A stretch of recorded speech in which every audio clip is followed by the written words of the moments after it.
दी छोड़ सतगुरु रामपाल जी परमेश्वर जी की जय हो।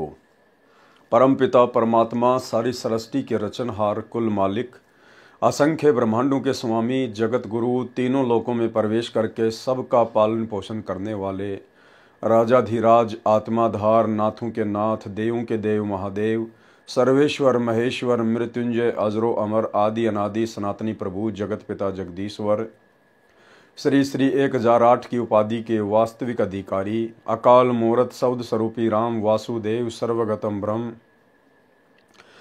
परम पूज्य प्रथम पूज्य परम संत परम पुरुष परम धनी परम दयालु सत्य कबीर हक्का कबीर अल्लाहु कबीर अल्लाहु अकबर बाखबर अल्लाह ताला जगत के तारणहार जगत के मुक्तिदाता जगत के जगन्नाथ हारे के सहारे हिंदुओं के राम मुसलमानों के अल्लाह सिखों के वाहेगुरु ईसाइयों के मसीह दया के सागर दयानिधि करुणा के सागर करुणानिधि स्वयंभू परिभू संकट मोचन कष्ट हरण मंगल करण दुख भंजन अविगत कबीर निर्विकार निर्विषम परमात्मा अलय अलेख सतगुरु आदि अनादि सतगुरु असली मर्यादा पुरुषोत्तम असली राम असली कृष्ण असली घनश्याम असली मुरारी राजाओं के राजा महाराजाओं के महाराजा शहंशाहों के शहंशाह सम्राटों के सम्राट भगवानों के भगवान अल्लाहों के अल्लाह प्रभुओं के प्रभु मसीहों के मसीह सच्चे वाहिगुरु बाबाओं के बाबा पीरों के पीर सेठों के सेठ जगत सेठ सावड़सा सेठ सर्वगुण संपन्न अनंत कोटि कलाओं के स्वामी अनंत कोटि ब्रह्मांडों के नायक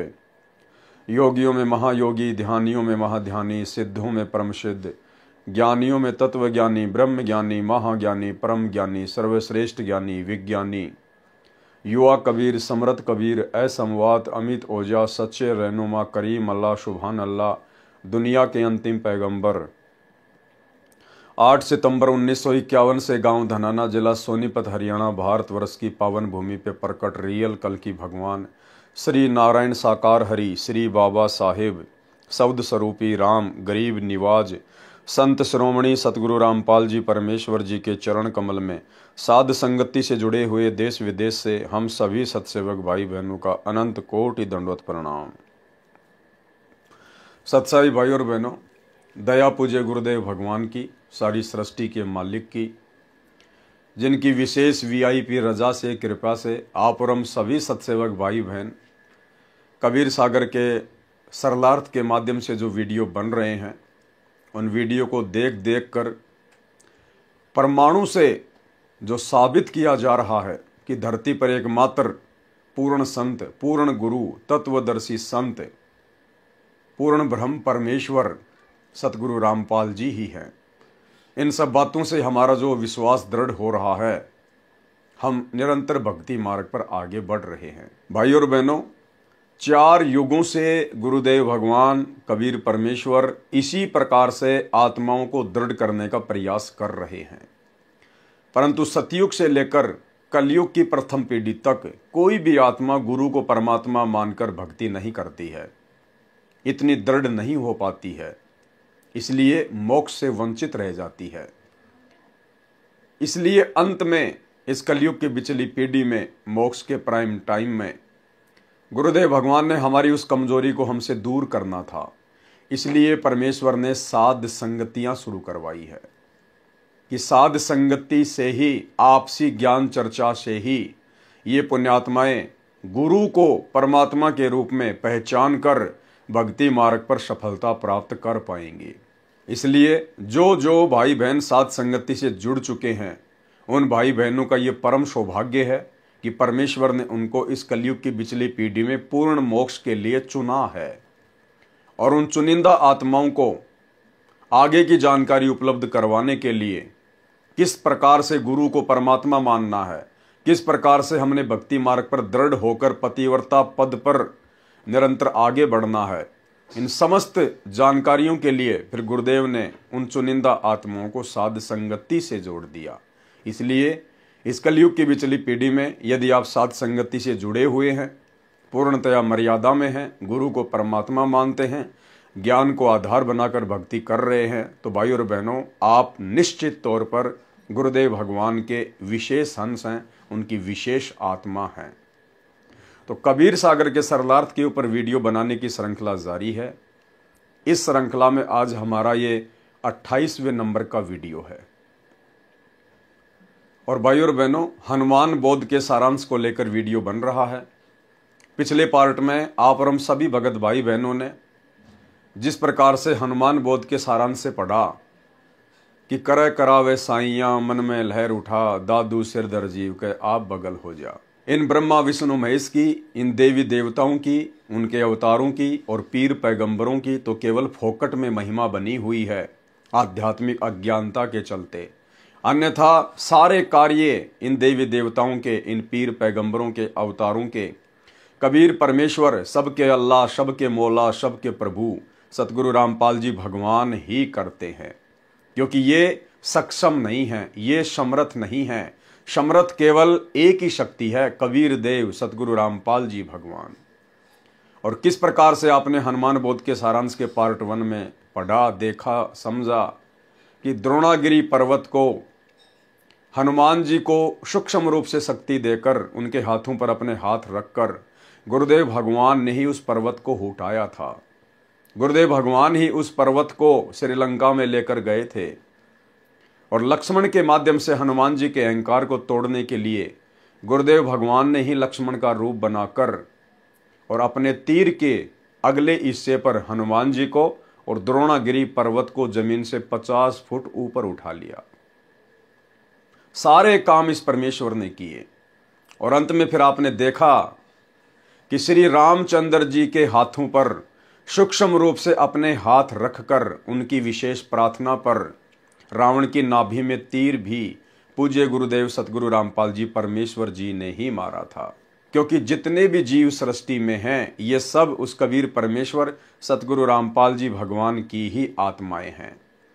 और आत्मा जब विशेष संकट में होती है, विशेष परेशानी में होती है, और यदि उसके कोई पिछले संस्कार, कोई भक्ति धन शेष होता है, तो परमेश्वर उस आत्मा की पुकार पर अवश्य किसी न किसी रूप में, प्रत्यक्ष या परोक्ष रूप में प्रकट होकर या सूक्ष्म रूप में अपनी उस प्यारी आत्मा की मदद अवश्य करते हैं।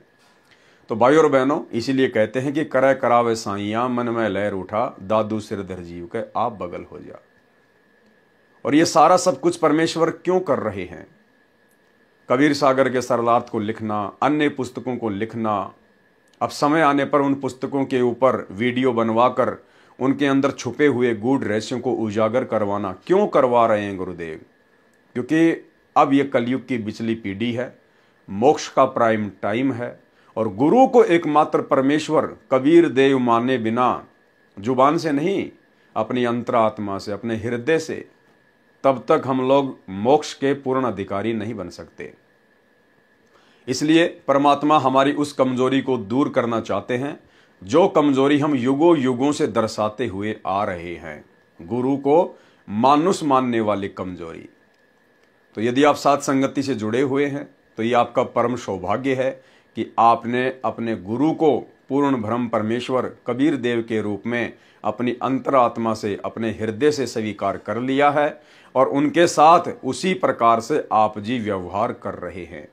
यानी गुरु को ही परमात्मा मानकर फिर आप जी गीता अध्याय 3 श्लोक 13 के अनुसार उन्हें इष्ट मानकर भोग लगा रहे हैं।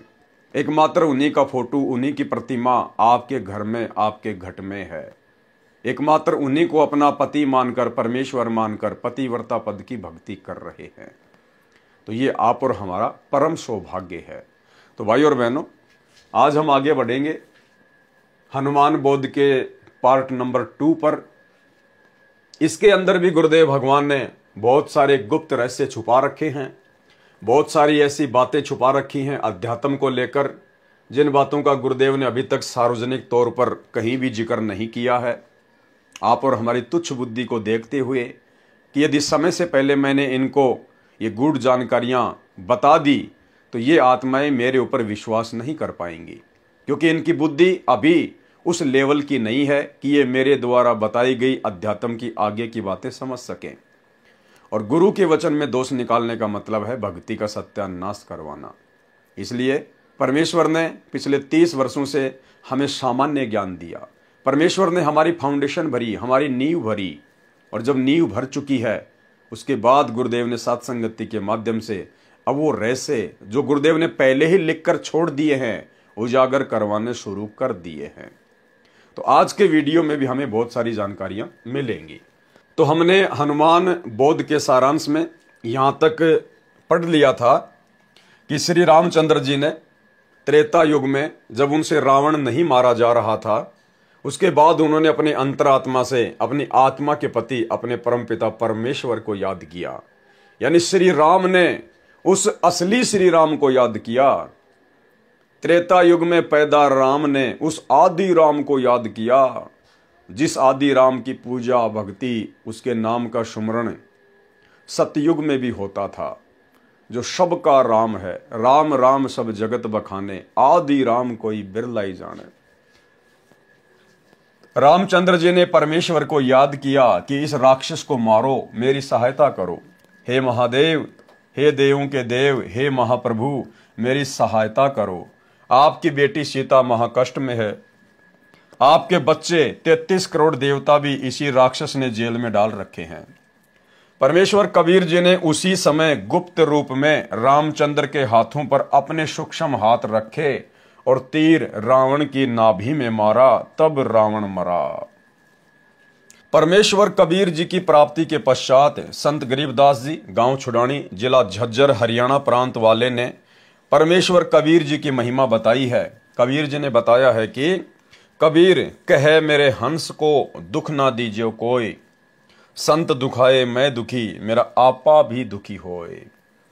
गुरुदेव भगवान कह रहे हैं कि कबीर मेरे हंस को, यानी मेरे भगत को, मेरे साधक को दुख ना दीजिए कोई, और मेरा भगत दुखी तो मैं दुखी, मेरा आपा भी दुखी होए। यानी मेरा जो दिल है, मेरी जो अंतरात्मा है, वो भी दुखी होती है यदि कोई मेरे भगत को, यदि कोई मेरे अंश को दुखी करता है। तो इसका मतलब केवल ये नहीं है कि हम बाकी जो गधे कुत्ते सुअर है उनको मारें पीटें, और केवल जो परमात्मा का भगत है, सतगुरु का भगत है, उसी से प्यार प्रेम से पेश आए। नहीं, इस पृथ्वी पर, इस 21 ब्रह्मांड में जितने भी जीव हैं, चाहे वो 84 लाख योनियों में है, चाहे वो मनुष्य शरीरधारी स्त्री या पुरुष है, सब परमेश्वर के हंस हैं, सब परमेश्वर के बच्चे हैं, उनके अंश हैं।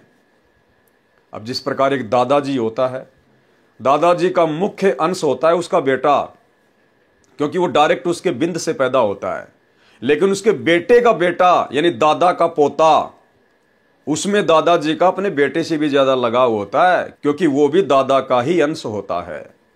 तो इसी प्रकार भाई और बहनों, हम विशेष तौर पर तो गुरुदेव भगवान के हंस हैं, उनके भगत हैं, क्योंकि हमें मनुष्य शरीर प्राप्त है। परंतु जितने भी 84 लाख योनियों में प्राणी भटक रहे हैं, वो भी अपने संस्कारवश भटक रहे हैं। आप और हम भी ना जाने कितनी बार भटके हैं। परमेश्वर उनकी भी हर पुकार सुनता है, और यदि उनके संस्कार में यदि कोई भक्ति धन होता है, ऐसा यदि कोई पुण्य होता है, तो परमेश्वर उन 84 लाख योनियों में कष्ट भोग रहे उन पशु पक्षियों की भी मदद करता है। जिस प्रकार महाभारत के युद्ध में एक टटेरी पक्षी ने अपने अंडों की रक्षा के लिए अपनी अंतरात्मा से गुरुदेव भगवान से प्रार्थना की, तो परमेश्वर जी ने उसके पिछले भक्ति संस्कार के आधार से, उसके पुण्यों के आधार से परमेश्वर ने इंद्र के हाथी का घंटा तोड़ के, जिसका वजन 88,000 मण था, महाभारत के युद्ध में उन अंडों के ऊपर डाल दिया, और किसी का ध्यान भी नहीं गया। पूरा महाभारत हो गया, करोड़ों लोग कट के मर गए। उसके बाद लोगों का ध्यान उस घंटे के ऊपर गया कि ये क्या है। लोगों ने काफी मशक्कत के बाद जब उसको उठा के देखा, तो नीचे वो टटीरी पक्षी और उसके अंडे बिल्कुल सुरक्षित थे। यानी जिस महाभारत में अग्नि बाण चले, लाखों करोड़ों लोग मर गए, बड़े बड़े योद्धा मर गए, सूरवीर मर गए, लेकिन परमेश्वर ने उस टटेरी पक्षी के अंडों पर आंच भी नहीं आने दी। इसलिए भाई और बहनों, हमने किसी को भी मन कर्म वचन से दुखी नहीं करना है, किसी को भी परेशान नहीं करना है, कुवचन नहीं बोलना है। अन्यथा हम भक्ति करते करते भी, भगत कहलवा कर भी अपने गुरुदेव भगवान के दोषी रहेंगे। इसलिए जो गलती वर्तमान में सतलोक आश्रमों से जुड़े हुए मुख्य लोग, बड़े बड़े स्टेट कोऑर्डिनेटर, वर्ल्ड कोऑर्डिनेटर, गुरुदेव के परिवार वाले कर रहे हैं, भगत भाई बहनों की पिटाई करके, माँ बहन की गंदी गंदी गालियां निकाल के, साथ संगतियां रुकवा के, भक्तों के ऊपर मुकदमे करवा के, हमने गुरुदेव के तत्व ज्ञान को आधार बनाकर स्वयं कष्ट उठा लेना है। लेकिन हमने किसी को भी कष्ट मन कर्म वचन से नहीं पहुंचाना है। कबीरा आप ठगाइए और न ठगिए कोई, आप ठगाए सुख होत है और ठगे दुख होए। जो तोकू काटा बोवे ताको वो तू फूल, और तोए फूल के फूल है वाको है त्रिशूल। अन्यथा गुरुदेव भगवान ने फिर अपना विधान भी बता दिया, और परमेश्वर का विधान अटल होता है, अटल।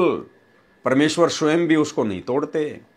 राजा अमरीश और दुर्वासा ऋषि की कथा सुनाते हुए गुरुदेव ने फिर स्पष्ट कर दिया कि राजा अमरीश कबीर परमात्मा के भगत थे, और दुर्वासा ऋषि में अहंकार था, अभिमान था, और दुर्वासा ऋषि ने जबरदस्ती राजा अमरीश के साथ बदतमीजी की, सुदर्शन चक्कर से उनका शीश काटना चाहा। लेकिन अमरीश में आधीनी थी, दास भाव था। वो सुदर्शन चक्कर राजा अमरीश के पैर छूकर दुर्वासा ऋषि को मारने के लिए दौड़ पड़ा। दुर्वासा ऋषि दौड़ता दौड़ता ब्रह्मा जी के पास गया। ब्रह्मा जी ने हाथ खड़े कर दिए, मेरे बस की बात नहीं है। शंकर जी के पास गया, शंकर जी ने हाथ खड़े कर दिए। अंत में विष्णु जी के पास गया, और विष्णु रूप में वहां पर कबीर परमात्मा सतगुरु रामपाल जी थे उस समय। और कबीर परमेश्वर ने फिर उसको डांटा, उसको धमकाया कि नालायक, तेरे अंदर अहंकार है, अभिमान है। तुझे किसने अधिकार दिया कि तू अपनी साधना, अपनी भक्ति को जबरदस्ती किसी और के ऊपर थोपेगा। उसके बाद परमेश्वर कबीर जी ने, सतगुरु रामपाल जी ने विष्णु रूप में दुर्वासा को कहा कि वापस जाकर राजा अमरीश से माफी मांग, उनके चरणों में पड़, तब तेरी जान बचेगी। और ऐसा ही हुआ। फिर गुरुदेव ने इस कथा का निष्कर्ष बताते हुए कहा कि पुण्यात्माओं, आप ये गलती ना करना।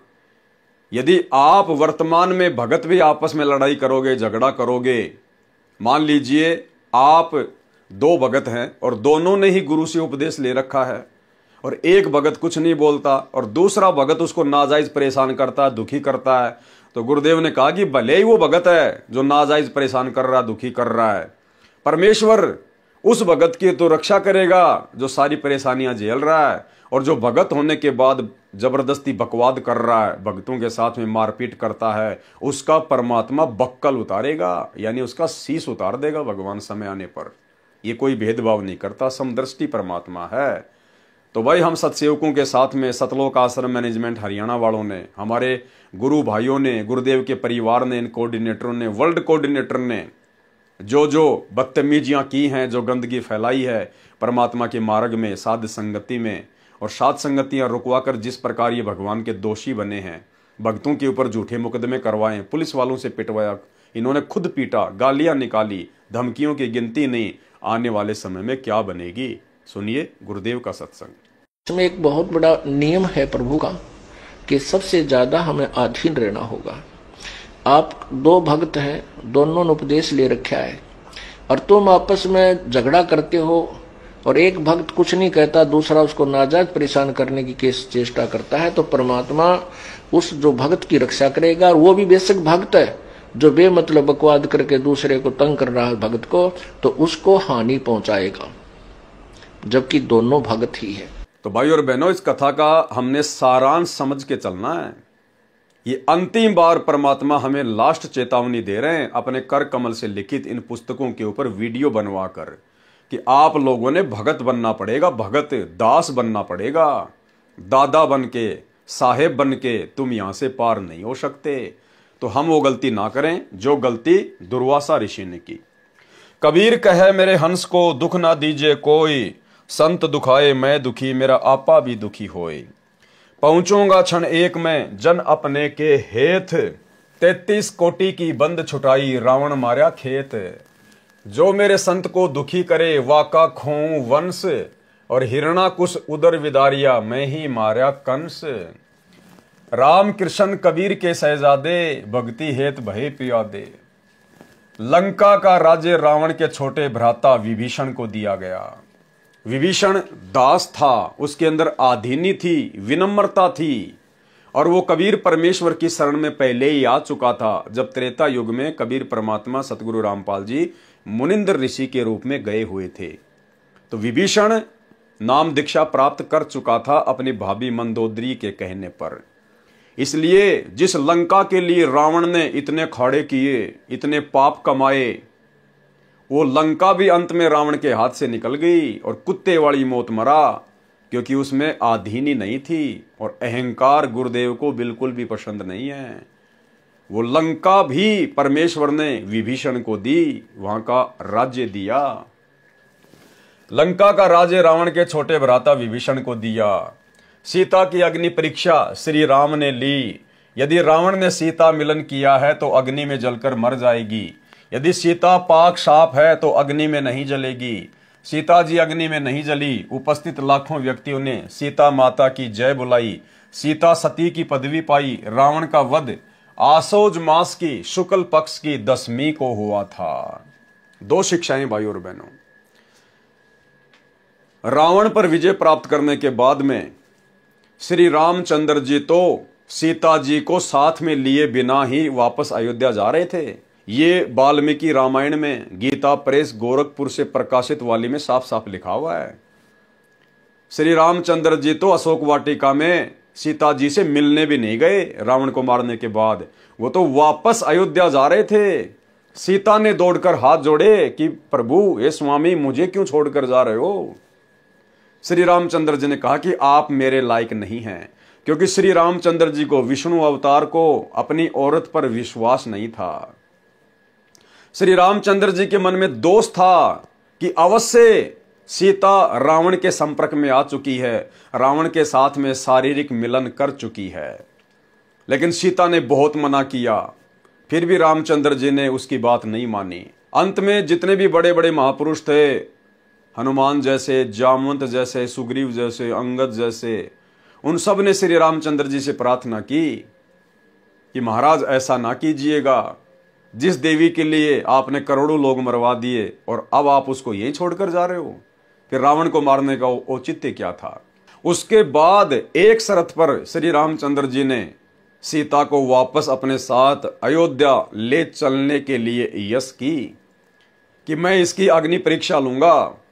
यदि ये जलकर नहीं मरेगी तो मैं समझूंगा ये पाक साफ है, तब मैं इसको अयोध्या लेकर जाऊंगा। ऐसा ही किया गया। श्री रामचंद्र जी ने अपनी औरत पर विश्वास नहीं किया, उसको अग्नि में बैठा दिया। लेकिन सीता पाक साफ थी, परमात्मा उसके साथ में थे, उसका बाल बाका नहीं होने दिया। उसके बाद में श्री रामचंद्र जी लंका से सीता जी को अयोध्या लेकर आए। यानी भाई और बहनों, विचार करने की बात है।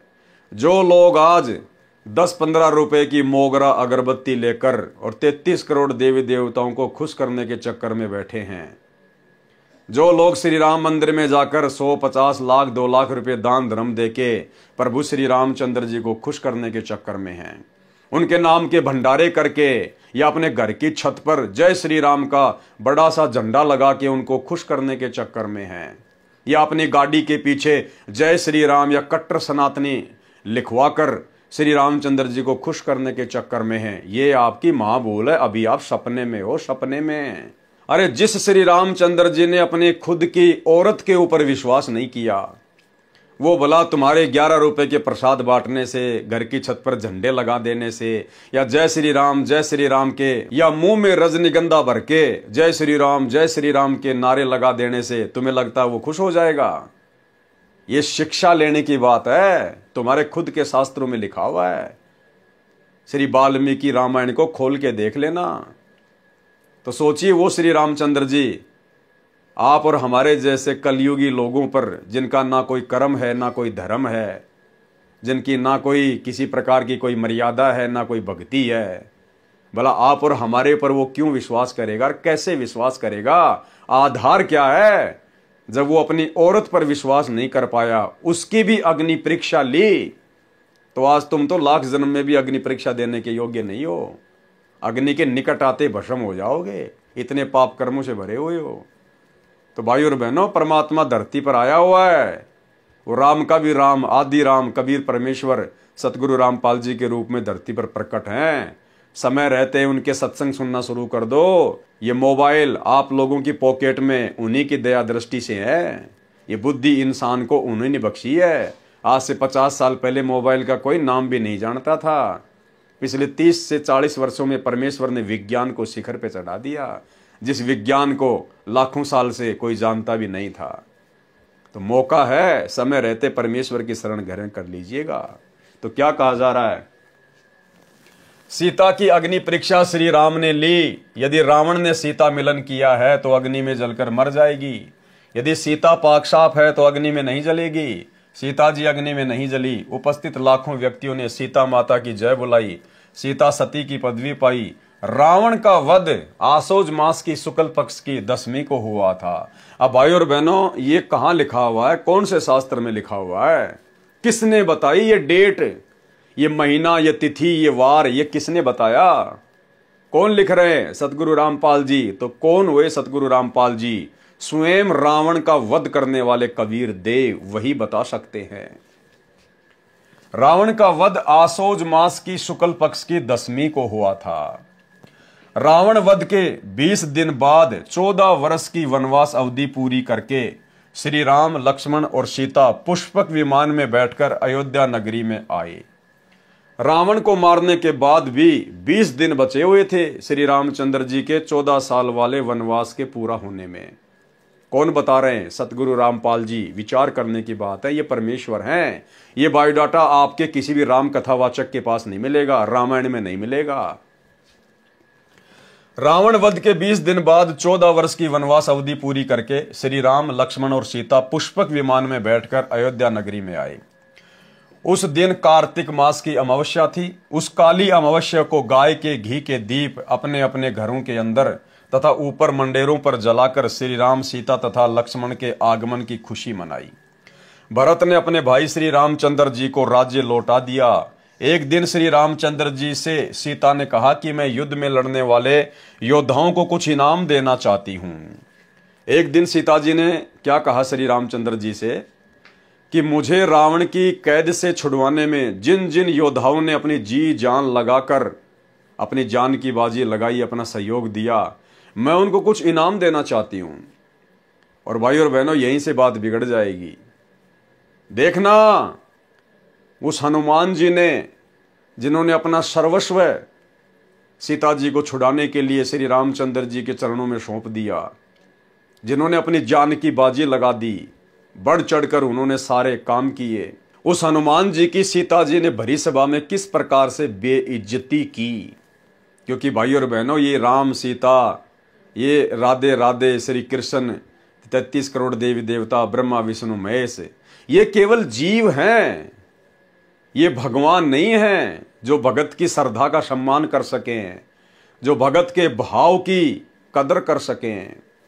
भगत की श्रद्धा भाव की कदर तो भगवान करता है, परमेश्वर कबीर देव, सतगुरु रामपाल जी।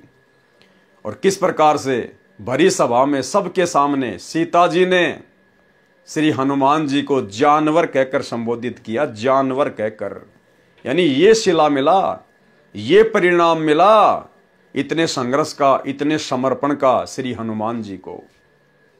एक दिन श्री रामचंद्र जी से सीता ने कहा कि मैं युद्ध में लड़ने वाले योद्धाओं को कुछ इनाम देना चाहती हूं। इनाम में सीता जी ने हनुमान जी को अपने गले से सच्चे मोतियों की माला निकालकर दे दी तथा कहा, हे हनुमान, ये अनमोल उपहार मैं आपको दे रही हूं, बहुत संभाल कर रखना। हनुमान जी ने उस माला का मोती तोड़ा, फिर फोड़ा, फिर दूसरा, देखते देखते सब मोती फोड़कर जमीन पर फेंक दिए। सीता जी को हनुमान जी का ये व्यवहार अच्छा नहीं लगा। क्रोध में भरकर कहने लगी, हे मूर्ख, ये क्या कर दिया? ऐसे अनमोल माला का सर्वनाश कर दिया। तू वानर का वानर ही रहा, तू बंदर का बंदर ही रहा, यानी जानवर का जानवर ही रहा। चला जा मेरी आंखों के सामने से। ये वो वर्ड हैं जो वर्ड सीता जी ने अपने मुख से बोले थे। सेम टू सेम वर्ड यहां पर कबीर परमेश्वर सतगुरु रामपाल जी ने लिखे हैं। तो कितना बड़ा सिला मिल गया हनुमान जी को, कितना बड़ा परिणाम मिल गया हनुमान जी को। अरे श्री राम और सीता का हनुमान जी से बड़ा तो इस कलयुग में कोई भगत नहीं है ना। जितने भी भाई बहन हैं उनकी नजरों में हनुमान जी से बड़ा तो श्री राम और सीता जी का कोई भगत है ही नहीं। जब इतने बड़े भगत को उसके त्याग, उसके समर्पण का ये परिणाम मिला, बेइज्जती, जानवर का जानवर रहा, गाली। तो ये वर्तमान के भगत, श्री रामचंद्र जी के भगत, माता सीता जी के भगत, अपने आप को कट्टर सनातनी, कट्टर हिंदू कहने वाले, गाड़ियों के ऊपर जय श्री राम लिखवाने वाले, घर की छतों पर जय श्री राम के झंडे लगाने वाले, भाई और बहनों, तुम तो हो ही क्या उस हनुमान जी के आगे, उसके बाल के बराबर भी नहीं हो, बाल के बराबर भी। तो तुम क्या उम्मीद लेकर भक्ति कर रहे हो? तुम्हें क्या मिलेगा जब हनुमान जी को ये मिला? क्या कहा सीता जी ने? क्रोध में भरकर कहने लगी कि हे मूर्ख, ये क्या कर दिया? ऐसी अनमोल माला का सर्वनाश कर दिया। तू वानर का वानर ही रहा, चला जा मेरी आंखों के सामने से। उस समय श्री रामचंद्र जी भी सीता जी के साथ ही सिंहासन पर विराजमान थे।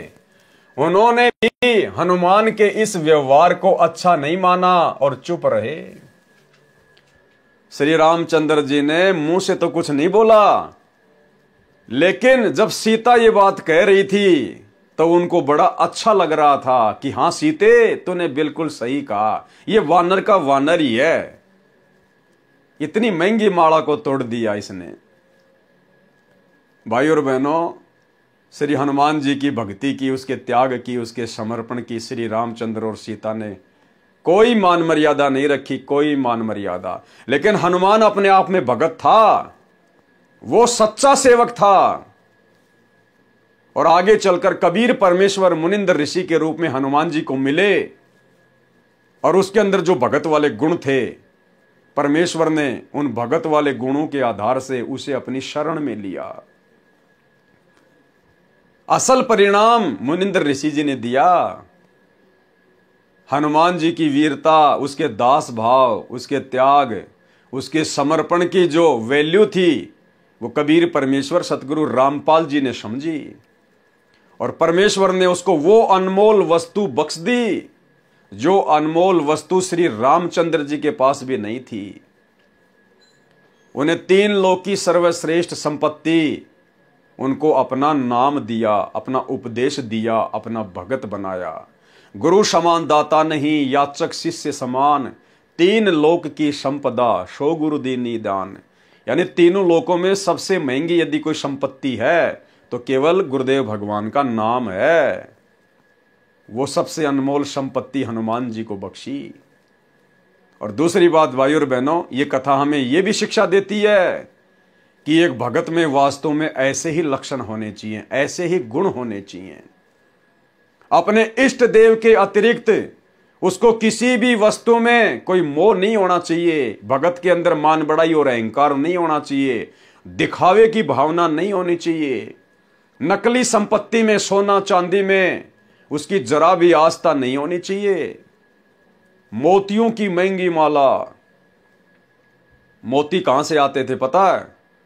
समुद्र में गहराई में जाकर गोताखोर बड़ी मेहनत करके, जान की बाजी लगाकर, और जो मोती समुद्र के पैंदे में होते थे, उन मोतियों को चुन चुन के लाते थे। फिर उनकी माला बनाई जाती थी। उस माला को राजा महाराजा, रानी महारानियां पहना करती थी, जो सबसे कीमती होती थी। हनुमान जी ने उस माला को फोड़ना शुरू कर दिया, तोड़ना शुरू कर दिया कि मेरे किस काम की ये, यदि इसमें मेरे प्रभु श्री रामचंद्र जी का नाम नहीं है तो।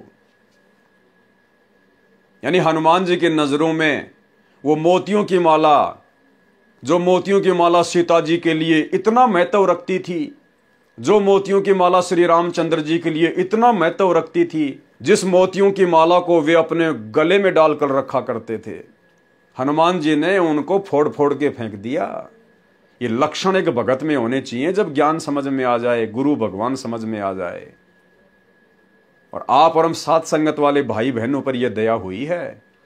आज साथ संगति से जुड़े हुए भगत भाई बहनों ने ज्ञान को आधार बनाकर वो सोना चांदी, आर्टिफिशियल ज्वेलरी हमने पहनना तो दूर की बात है, अपने घर से भी फेंक दिया उनको।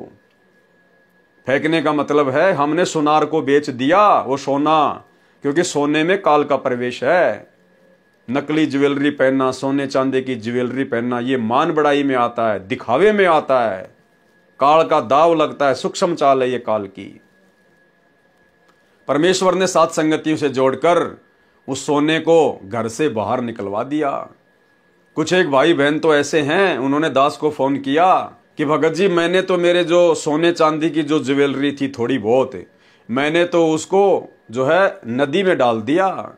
तो दास ने कहा कि बहन नदी में नहीं डालना था, आपने किसी सुनार को बेच देना था, और जो पैसा आ जाए वो अपना दान धर्म में लगाओ, सेवा में लगाओ, अपने बच्चों की फीस भरो, अपने घर का राशन लेके आओ, अपने घर के काम में लो। बोला भगत जी मैंने तो फेंक ही दिया, जब भगवान ने कह दिया कि इसमें काल का परिवेश है तो सुनार को भी क्या बेचना। लेकिन ये अन्य भगत भाई बहनों ने ऐसा नहीं करना है, आपने उसको बेचना है और बेचकर पैसे को अपने घर में काम में लेना है। तो भाई और बहनों, ये दया भी जो गुण हनुमान जी के अंदर थे एक भगत के, हनुमान जी अपने इष्ट से ज्यादा उस नकली सोने चांदी मोतियों की मालाओं को महत्व नहीं देते थे। और आज सात संगति से जुड़े भाई बहन हनुमान बन चुके हैं। हनुमान से भी कई गुना ऊपर। तो भाई और बहनों, आप और हमारे ऊपर ये बहुत बड़ी मेहर, बहुत बड़ी दया गुरुदेव की। उस समय श्री रामचंद्र जी भी सीता जी के साथ ही सिंहासन पर विराजमान थे। उन्होंने भी हनुमान के इस व्यवहार को अच्छा नहीं माना और चुप रहे। हनुमान जी ने कहा, माता जी जिस वस्तु में राम नाम अंकित नहीं है वह मेरे किसी काम की नहीं है। ठीक इसी प्रकार जिस सोने चांदी को पहनने के लिए या अपने घर में रखने के लिए भी हमारे पूज्य गुरुदेव आदि राम सतगुरु रामपाल जी ने मना कर दिया, तो भाई हनुमान जी की तरह फिर वो हमारे किसी काम की नहीं है, किसी भी काम की। और गुरुदेव ने अपने सत्संग में स्पष्ट आदेश दे रखा है सोने के विषय में कि पुण्यात्माओं, ये तो खाम खा का सिर का दर्द है, ये सोना तो घर में भी नहीं रखना चाहिए। पहनना तो दूर की बात है, नाक में डाल लिया, कान में डाल लिया, 36 आडंबर। इस सोने को तो घर में भी नहीं रखना चाहिए, घर में भी। अर्थात सतगुरु रामपाल जी परमेश्वर जी का आदेश है कि सोना तो भगत के घर में भी नहीं रहना चाहिए। लेकिन जो भाई बहन ऐसे हैं जिनके ऊपर घर वालों का प्रेशर है, दबाव है, वो सोना बेचने नहीं देते हैं, चांदी बेचने नहीं देते हैं, तो आप जियो ने संघर्ष करना पड़ेगा। आपने कम से कम उसको पहनना छोड़ना पड़ेगा। घर वाले यदि उसको बेचने नहीं दे रहे हैं तो आपने अपने शरीर पर उस सोने चांदी को धारण नहीं करना है। भले 2 थप्पड़ खाने पड़े, गालियां खानी पड़े, बेइज्जती सहन करनी पड़े, इतना तो आपने करना पड़ेगा यदि अपने घर से बाहर नहीं कर सकते हैं तो। सुनिए गुरुदेव का सत्संग। भक्ति बिना क्या होते हैं ये भरम रहा संसारे, रति कंचन पाया नहीं रावण चलती बार। सर्व सोने की लंका थी, किसा को बद्दी था करके भक्ति सिद्धि प्राप्त रिद्धि प्राप्त करके, और सोने की लंका जैसे हम गारा की ईंट पका के और मकान बनाते हैं, वो सोने की ईंट बना के, छोटी छोटी ईंटें होती थी पहले, और उनसे सोने ही की वो गारा बना के और महल बनवा रखे थे उसने। इतना धनी था। और आप दौरे मुश्किल से 50-20 ग्राम 20 तोले सोना होगा थर दौरे, बड़ा बड़ा सेठ होगा जिस पर 20-30-40 तोले सोना हो गया। कहते वो रति नहीं लेके गए, ग्राम भी नहीं ले जा सका, तुम कहां ले जा सकोगे और के कला तोड़ दोगे 40 तोले सोने में। ये तो खाम खागा सर दर्द है। सोना तो घर में बना रखना चाहिए आपने, और ना इसको पहनना चाहिए। क्या फायदा, कान में डाल लिया, नाक में डाल लिया, 36 पंगे कड़े बना लिए। परमात्मा ने इतना सुंदर शरीर दे रखे, इस पर आडंबर करने की कतई जरूरत नहीं। इसे भगवान रुष्ट होता है। भगवान की भक्ति करे, चाहे किसा भी शरीर है, काला है, गोरा है, जैसा भी मालिक ने दिया है, इसमें हम परमात्मा पा सकते हैं। इस काया का गर्व ना करियो के काला के गोरा रे, और बिना भजन कुछ काम नहीं आवे, चाहे एतर छड़को चारों हो रे। तो पुण्यात्मा धीरे धीरे, क्योंकि हम इतने इस सामाजिक माहौल में हम इतने गहरे चले गए कि वहां से वापस आना अपनी पटरी पे हमारे लिए कठिन हो रहा है। हम दलदल में धस गए। लेकिन परमात्मा का सहारा आपको एक क्रेन का काम करेगा। तो भाई और बहनों, अब हमने अपने गुरुदेव की प्रत्येक आज्ञा का पालन करना पड़ेगा। नियम मर्यादा चाहे उन्होंने हमें नाम दीक्षा के समय फार्म पर लिख कर दी हो, या चाहे अपने सत्संगों में गुरुदेव भगवान ने हमें समझाई हो। और गुरुदेव ने तो यहां तक स्पष्ट कर दिया कि पुण्यात्माओं, जैसे जैसे तुम भक्ति मार्ग पर आगे बढ़ोगे, तुम्हें ये हर बातें समझ में आने लग जाएंगी। मर्यादा केवल इतनी नहीं है जो तुम्हारी को प्रथम नाम के समय 11 नियम दे दिए, सतनाम के समय 34 नियम दे दिए। गुरुदेव कहते हैं जैसे जैसे तुम लोग सत्संग सुनते चले जाओगे, तुम्हें जानकारी होती चली जाएगी। और गुरुदेव ने स्पष्ट कर दिया कि कुछ मर्यादा तो तुम्हें फोरम पर लिख कर दे दी है, कुछ मर्यादा जब तुम सत्संग सुनोगे तब पता चलेंगी, और कुछ मर्यादाएं तुम वैसे भी कॉमन सेंस से भी समझने लग जाओगे। तो भाई और बहनों, कॉमन सेंस से समझना और गुरुदेव के सत्संगों में जो सांकेतिक रूप में उनको समझना, ये केवल सत्सेवकों के ऊपर दया हुई है, सत्सेवकों के ऊपर। सुनिए गुरुदेव का सत्संग। तो हमने फाउल नहीं होना। फाउल पॉइंट अब धीरे धीरे आपके समझ में आ जाएंगे, कुछ कथाओं के माध्यम से और कुछ इस फार्म के ऊपर जो लिखे होते हैं, इसमें भी हमने कुछ लिखे हैं। कुछ आप वैसे कॉमन सेंस से भी समझ जाओगे कि ऐसे ऐसे होता है। तो भाई और बहनों, अब हमने इस कलयुग की बिचली पीढ़ी में अपने गुरुदेव भगवान को प्राप्त करना है, यानी उनके साथ हमने सतलोक चलना है, और हमने उनकी हर प्रकार की मर्यादाओं को फॉलो करना है, ना केवल फोरम पर लिख दी गई उन्हीं मर्यादाओं को। सत्संगों में जो संकेत कर दिए परमात्मा ने, और यदि हमारी समझ में बात आ गई, उसी दिन से हमने उसको पत्थर की लकीर समझकर चलना है। और इन सतलोक आश्रमों में तो जो मोटी मोटी मर्यादा गुरुदेव भगवान ने जो प्रथम मंत्र में दे रखी है, इनसे तो वो भी नहीं निभाई जा रही। 90% माता बहनें आज भी इन आश्रमों में आने वाली हार श्रृंगार करके आती हैं, सोने चांदी के आभूषण पहन के आती हैं। रमेणी के समय, शादी के समय हमारी गुरु बहनें सोने चांदी से पीली हो रखी हैं, मेकअप करती हैं। भाई और बहनों, हम क्या संदेशा दे रहे हैं? हम क्या संदेशा दे रहे हैं समाज को? और फिर कहते हैं दहेज मुक्त शादियां। अरे अपने बाप से दहेज लेके वो 3, 4, 5 लाख रुपए का सोना पहन के तो रमेणी कर रही है, शादी कर रही है, फिर कह रही है कि मेरी रमेणी दहेज मुक्त है। अरे आप तो अपने बाप से दहेज ले चुकी हैं, सोने के रूप में, चांदी के रूप में। तो भाई और बहनों, ये दया भी गुरुदेव की आप और हम साथ संगति से जुड़े हुए भगत भाई बहनों के ऊपर ही हुई है। हनुमान जी ने कहा, माता जी, जिस वस्तु में राम नाम अंकित नहीं है वह मेरे किसी काम की नहीं है। मैंने मोती फोड़कर देखे, इनमें राम नाम नहीं निकला, इसलिए मेरे काम की नहीं है। सीता जी ने कहा, क्या तेरे शरीर में राम नाम लिखा है? फिर इस शरीर को किस लिए साथ लिए है? इसको फेंक दे फाड़कर। उसी समय हनुमान जी ने अपना सीना चाक कर दिया, यानी चीर कर दिखाया। उसमें राम राम लिखा था। उसमें श्री रामचंद्र जी का फोटो नहीं था। ये फोटो तो फालतू में वर्तमान के अज्ञानी साधु संत महात्मा मंडलेश्वर शंकराचार्य राम कथावाचक, जिनको झूठी महिमा अपनी रोजी रोटी के लिए श्री रामचंद्र जी की बनानी है, ये लोग उन फोटोओं में श्री राम और सीता की तस्वीर दिखाते हैं। नहीं, गुरुदेव कह रहे राम राम लिखा था, और वो राम राम वो राम नहीं था जो वहीं पर बैठा हुआ था, सीता का पति ना। वो दशरथ पुत्र श्री रामचंद्र जी तो श्री हनुमान जी से नाराज था। जब सीता के द्वारा दी गई मोतियों की माला हनुमान जी ने फोड़ी, तो अंदर ही अंदर श्री रामचंद्र जी खुश हो रहे थे कि सीता तूने बहुत अच्छा किया, हनुमान जी ने जो किया ये गलत किया। तो भला उस राम का नाम कैसे हनुमान जी के सीने में आ जाएगा? भाई और बहनों, वो आदि राम, सबका राम, राम का भी राम, राम राम शब जगत बखाने, आदि राम कोई बिरला जाना है।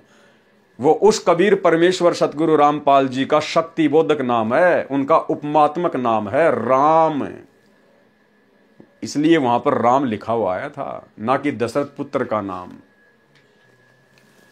इसको फेंक दे फाड़ कर। उसी समय हनुमान जी ने अपना सीना चाक कर दिखाया, उसमें राम राम लिखा था। हनुमान जी उसी समय अयोध्या त्याग कर वहां से कहीं दूर चले गए, और हनुमान जी उसी समय अयोध्या को छोड़कर श्री राम और सीता की इस हरकत से दुखी होकर कि चलो सीता ने तो कह दिया सो कह दिया, लेकिन जिस श्री रामचंद्र जी के लिए मैंने अपना तन मन धन अपने प्राण न्यौछावर कर दिए, वो श्री रामचंद्र भी चुपचाप मूक दर्शक बन के देख रहा है, अपनी औरत का ही समर्थन कर रहा है। उसी समय हनुमान जी श्री रामचंद्र जी से दुखी होकर उनके व्यवहार से दुखी होकर और उसी समय मायूस होकर अयोध्या त्याग कर चले गए थे। यह है असली कहानी, असली राम कहानी। दुनिया चले ना श्री राम के बिना, राम जी चले ना हनुमान के बिना। हनुमान जी राम का तो अलग अलग बंटवारा हो गया था उसी समय। हनुमान जी उसी समय अयोध्या त्याग कर वहां से कहीं दूर चले गए। श्री रामचंद्र जी अपनी अयोध्या नगरी की जनता के दुख दर्द जानने के लिए गुप्त रूप से रात्रि के समय वेश बदलकर घूमा करते थे। कुछ वर्ष उपरांत जब राजा रामचंद्र जी रात्रि में अयोध्या की गलियों में विचरण कर रहे थे, एक घर से ऊंची ऊंची आवाज आ रही थी।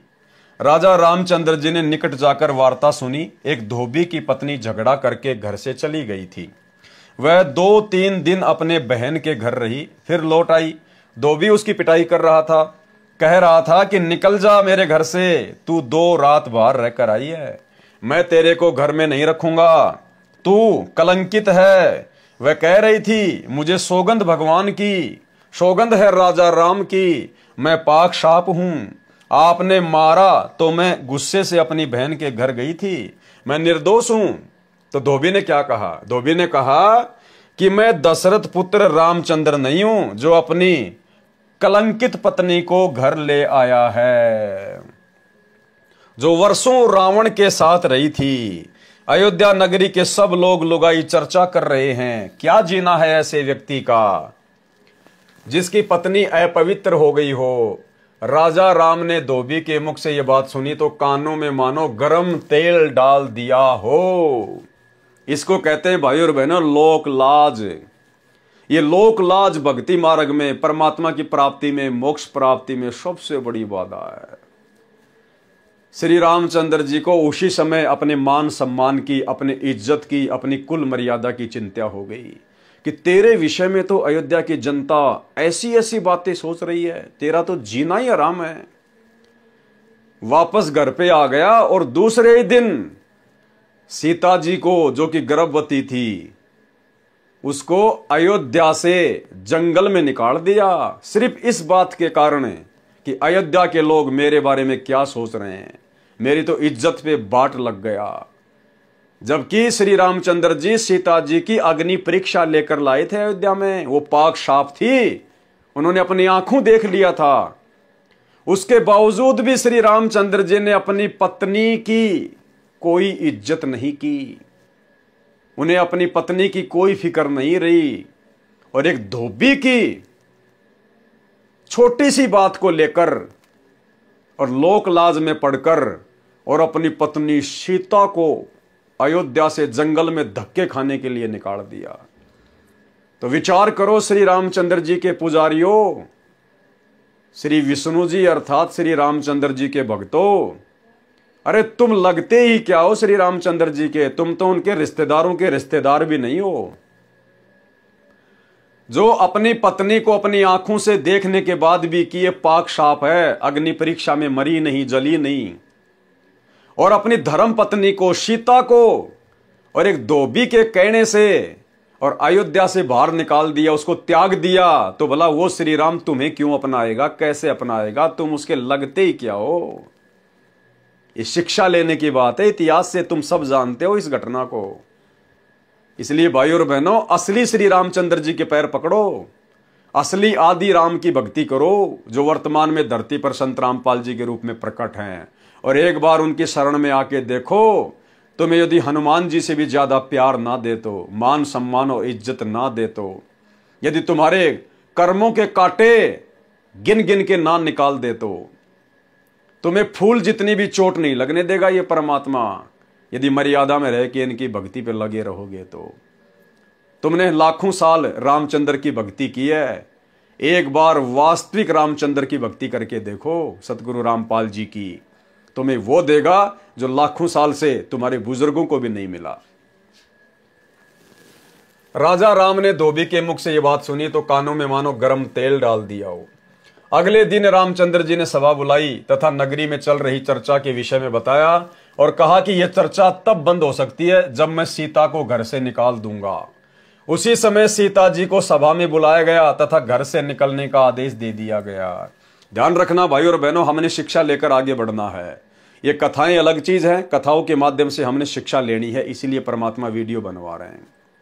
इस भक्ति मार्ग में यदि हम भगत भाई बहन गुरु से उपदेश लेने के बाद अगर लोक लाज में पड़े रहेंगे, अपने रिश्तेदारों की बातों को महत्व देंगे, समाज की बातों को महत्व देंगे जो कि ज्ञान विरुद्ध होंगी, भक्ति विरुद्ध होंगी, अपने घर परिवार वालों की ही उन बातों को महत्व देंगे जो भक्ति विरुद्ध होंगी, तो हम जिंदगी में कभी भी मोक्ष प्राप्ति नहीं कर पाएंगे, गुरुदेव के चरणों में जगह नहीं बना पाएंगे। अच्छे से हम पहले ज्ञान को समझें, उसके बाद गुरु से दीक्षा लें, और गुरु से दीक्षा लेने के बाद यदि काल प्रेरणा से आपके मन में दोष पैदा करने के लिए या आपके ऊपर दबाव डालने के लिए, यदि काल प्रेरणा से आपके रिश्तेदार, समाज वाले, जहां पे आप मेहनत मजदूरी ऑफिस में काम करते हैं, वहां पे आपके साथी सहपाठी आपको चाहे कुछ भी क्यों ना कहें, कैसे भी बातें क्यों ना बनाएं, आपने उनकी बातों का 1% भी अपने ऊपर कोई असर नहीं करना है।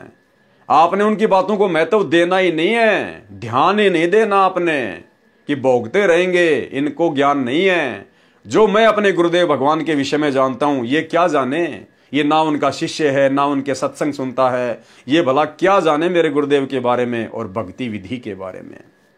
यदि हम लोकलाज में आ गए, शर्मा शर्मे में आ गए, दबाव में आ गए, तो भाई और बहनों, परमात्मा ने मीराबाई का उदाहरण दिया कि वो मीराबाई भी अगर लोकलाज में आ जाती, घर परिवार के दबाव में आ जाती, कैसे मीराबाई के देवर ने उसको दुखी किया, परेशान किया, मारने तक का प्रयत्न किया। मीराबाई की मां भी आकर उस पर दबाव डाल रही है, समझा रही है कि सत्संग में जाना मीरा छोड़ दे।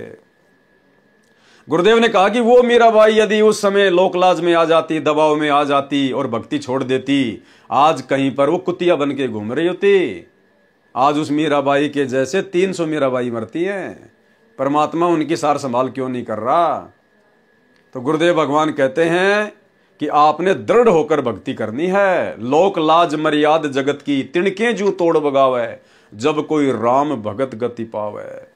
और मालिक कहते हैं लोक लाज ना कीजिए, निर्भय हो रहिए, जय मन चावे राम को तो दासा तन धरिए। आप आधीनी भाव से रहना, किसी के साथ में झगड़ा मत करना, मारपीट लड़ाई मत करना, भले आपको कोई 2 थप्पड़ मार दे, 2 गालियां निकाल दे, आप सुनते रहिएगा, परमात्मा समय आने पर सब कुछ सेट कर देगा। हम यदि मर्यादा में रहेंगे, आधीने में रहेंगे, दुनिया कुछ भी भोके, हमारे गुरुदेव हमारे साथ में हैं, बाड़ी बाका नहीं होगा। और यदि लोकलाज में आ गए, अपने कुल की मर्यादाओं में आ गए, दबाव में आ गए, भक्ति छोड़ दी, तो परमात्मा कहते हैं कुल करने के कारण हंसा गया बिगोए, और फिर यो कुल के कर लेगा जब तू 4 पाए का होए। अपने घर परिवार के दबाव में आकर, समाज की झूठी परंपराओं के दबाव में आकर अगर आपने भक्ति छोड़ दी, अगले जन्म में 4 पैर मिलेंगे, गधा बनेगा। फिर वो तेरा परिवार, वो तेरे बाप दादे, तेरे रिश्तेदार, फिर तेरे आगे कौन से ढाल अड़ाएंगे, तुझे उस गधे की योनि से वो कैसे छुड़वाएंगे। तो भाई और बहनों, हमने हर पहलू पर बहुत गहनता से विचार करके भक्ति मार्ग पर गुरु आशीर्वाद से सफलता प्राप्त करनी है। अगले दिन श्री रामचंद्र जी ने सभा बुलाई तथा नगरी में चल रही चर्चा के विषय में बताया और कहा कि यह चर्चा तब बंद हो सकती है जब मैं सीता को घर से निकाल दूंगा। उसी समय सीता जी को सभा में बुलाया गया तथा घर से निकलने का आदेश दिया, कारण भी बता दिया। सीता जी ने विनय भी की कि हे स्वामी, आपने मेरी अग्नि परीक्षा भी ली थी, मैं भी आत्मा से कहती हूं रावण ने मेरे साथ मिलन नहीं किया। कारण था कि उसको एक ऋषि का श्राप था कि यदि तू किसी पर स्त्री से बलात्कार करेगा, यानी जबरदस्ती करेगा, तो तेरी उसी समय मृत्यु हो जाएगी। भाइयों और बहनों, ये दया भी सीता के ऊपर विशेष तौर पर सतगुरु रामपाल जी परमात्मा, इस कबीर भगवान ने बख्शी है। क्योंकि ये राम, सीता, 33 करोड़ देवी देवता, ये जितने बड़े बड़े जो ये पदों पर बैठे हुए हैं, ये अपनी भक्ति के प्रतिफल में बैठे हुए हैं। कौन सी भक्ति? इस कलयुग की पिछली पीढ़ी में सतगुरु रामपाल जी की भक्ति, सतनाम की कमाई। लेकिन काल प्रेरणा से मर्यादा टूट गई, गुरु विमुख हो जाते हैं, फिर काल के हत्थे लग जाते हैं। तो सतगुरु रामपाल जी परमेश्वर को, अंतर्यामी कबीर देव को इस बात का पता था कि मेरी उस प्यारी आत्मा के साथ में त्रेता युग में ऐसे ऐसे घटना घटेगी।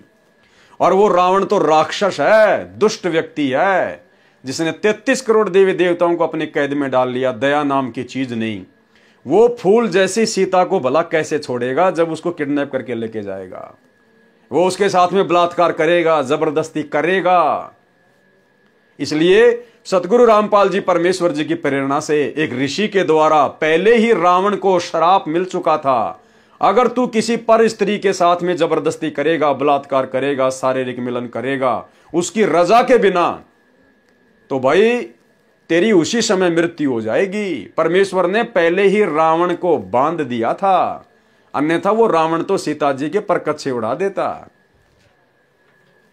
सीता जी ने विनय की कि हे स्वामी, आपने मेरी अग्नि परीक्षा भी ली थी, मैं भी आत्मा से कहती हूं रावण ने मेरे साथ मिलन नहीं किया। कारण था कि उसको एक ऋषि का श्राप था कि यदि तू किसी पर स्त्री से बलात्कार करेगा तो तेरी उसी समय मृत्यु हो जाएगी, यदि पर स्त्री की सहमति से मिलन करेगा तो ऐसा नहीं होगा, जिस कारण से रावण मुझे छू भी नहीं सका मिलन के लिए। हे प्रभु, मैं गर्भवती हूं, ऐसी स्थिति में कहां जाऊंगी। रावण जैसे व्यक्तियों का भाव नहीं है। रामचंद्र जी आदेश देकर सभा छोड़कर चले गए। सीता जी के बारंबार इतनी विनती करने के बावजूद भी श्री रामचंद्र जी ने सीता की एक बात नहीं मानी और अपनी धर्म पत्नी को अनदेखा करके सभा छोड़ के चले गए। और भाइयों और बहनों, असली रामचंद्र, असली आदि राम सतगुरु रामपाल जी, कबीर भगवान, आप और हमने कितनी बड़ी गलती की थी। सीता ने तो कोई गलती भी नहीं की, पाक साफ थी। आप और हम तो सतलोक में अपने बाप से धोखा करके आए थे, उनके साथ में धोखा करके, और यहां आने के बाद भी उन्होंने करोड़ों बार अपनी शरण में लिया, हमें उपदेश दिया, अपना भगत बनाया, शिष्य बनाया, शिष्या बनाई।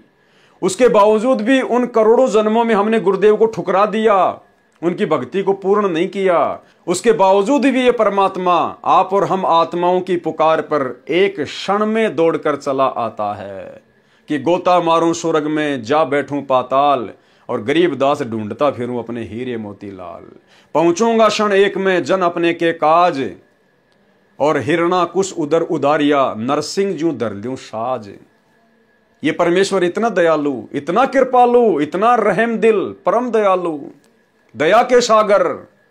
और श्री रामचंद्र जी, जिनको दुनिया भगवान मान के पूज रही है, अपनी निष्पाप निष्कलंकित पत्नी की तरफ उन्होंने मुड़कर भी नहीं देखा, आदेश कर दिया कि अयोध्या से बाहर हो जा। तो सोचिए भाई और बहनों, कौन राम और कौन आदि राम। रात और दिन का अंतर है, रात और दिन का। रावण जैसे व्यक्तियों का अभाव नहीं है।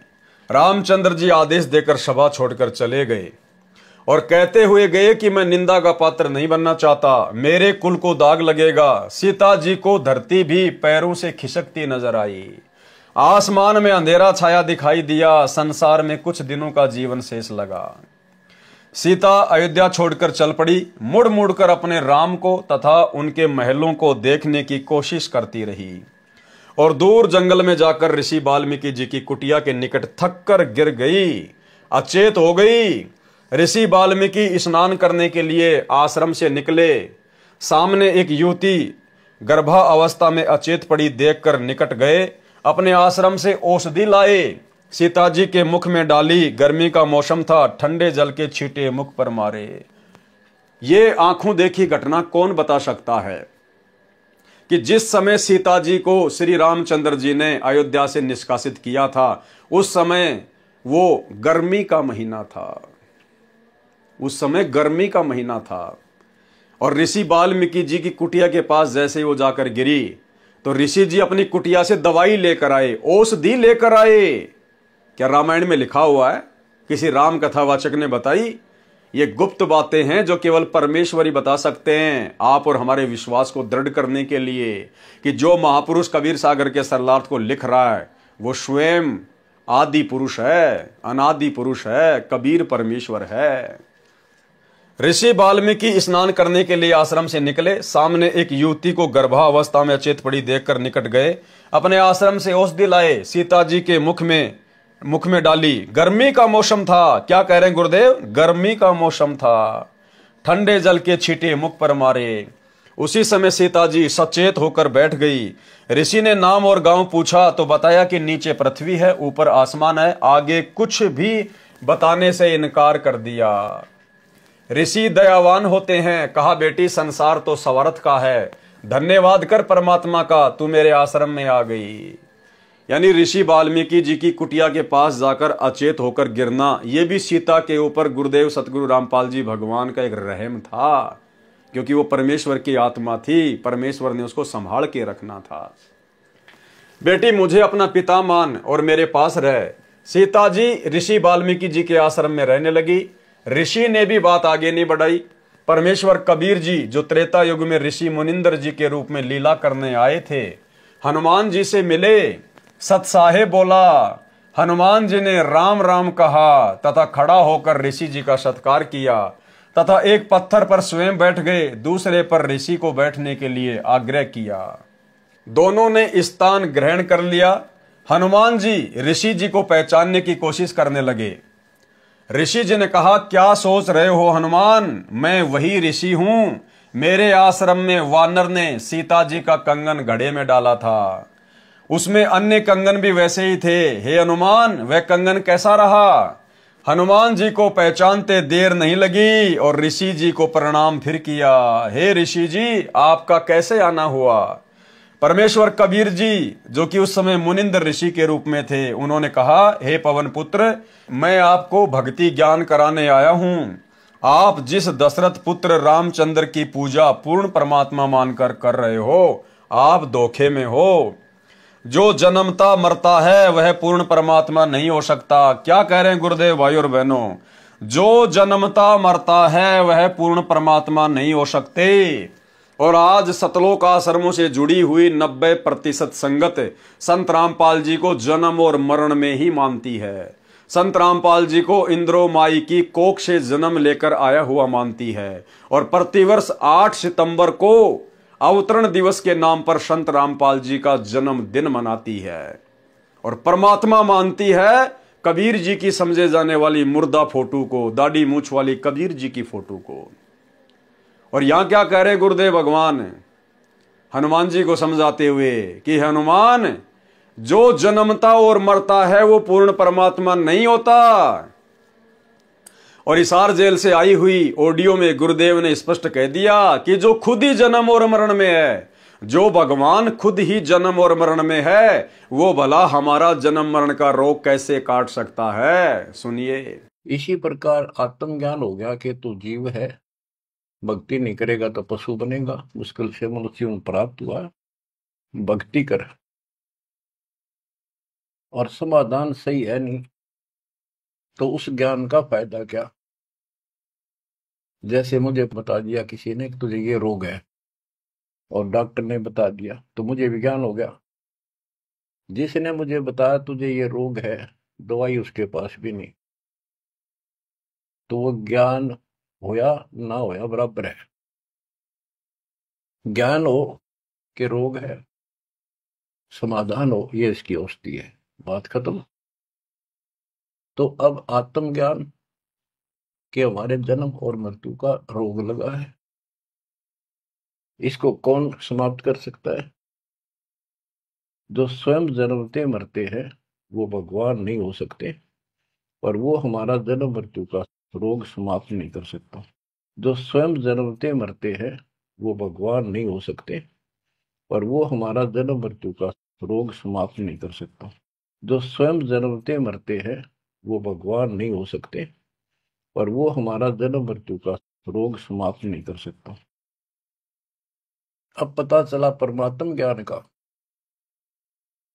वो परमात्मा सतपुरुष परम अक्षर ब्रह्म है।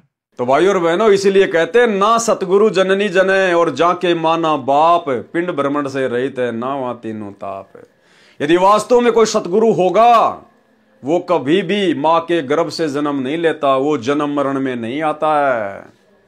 तो भाई और बहनों, सत्सेवक भाई बहनों के ऊपर विशेष मेहर है कि हमने अपने गुरुदेव को जन्म मरण से दूर स्वयंभू परमात्मा मानकर और आज उनको घर घर में विराजमान करके इष्ट रूप में पूजकर हम उनकी भक्ति कर रहे हैं।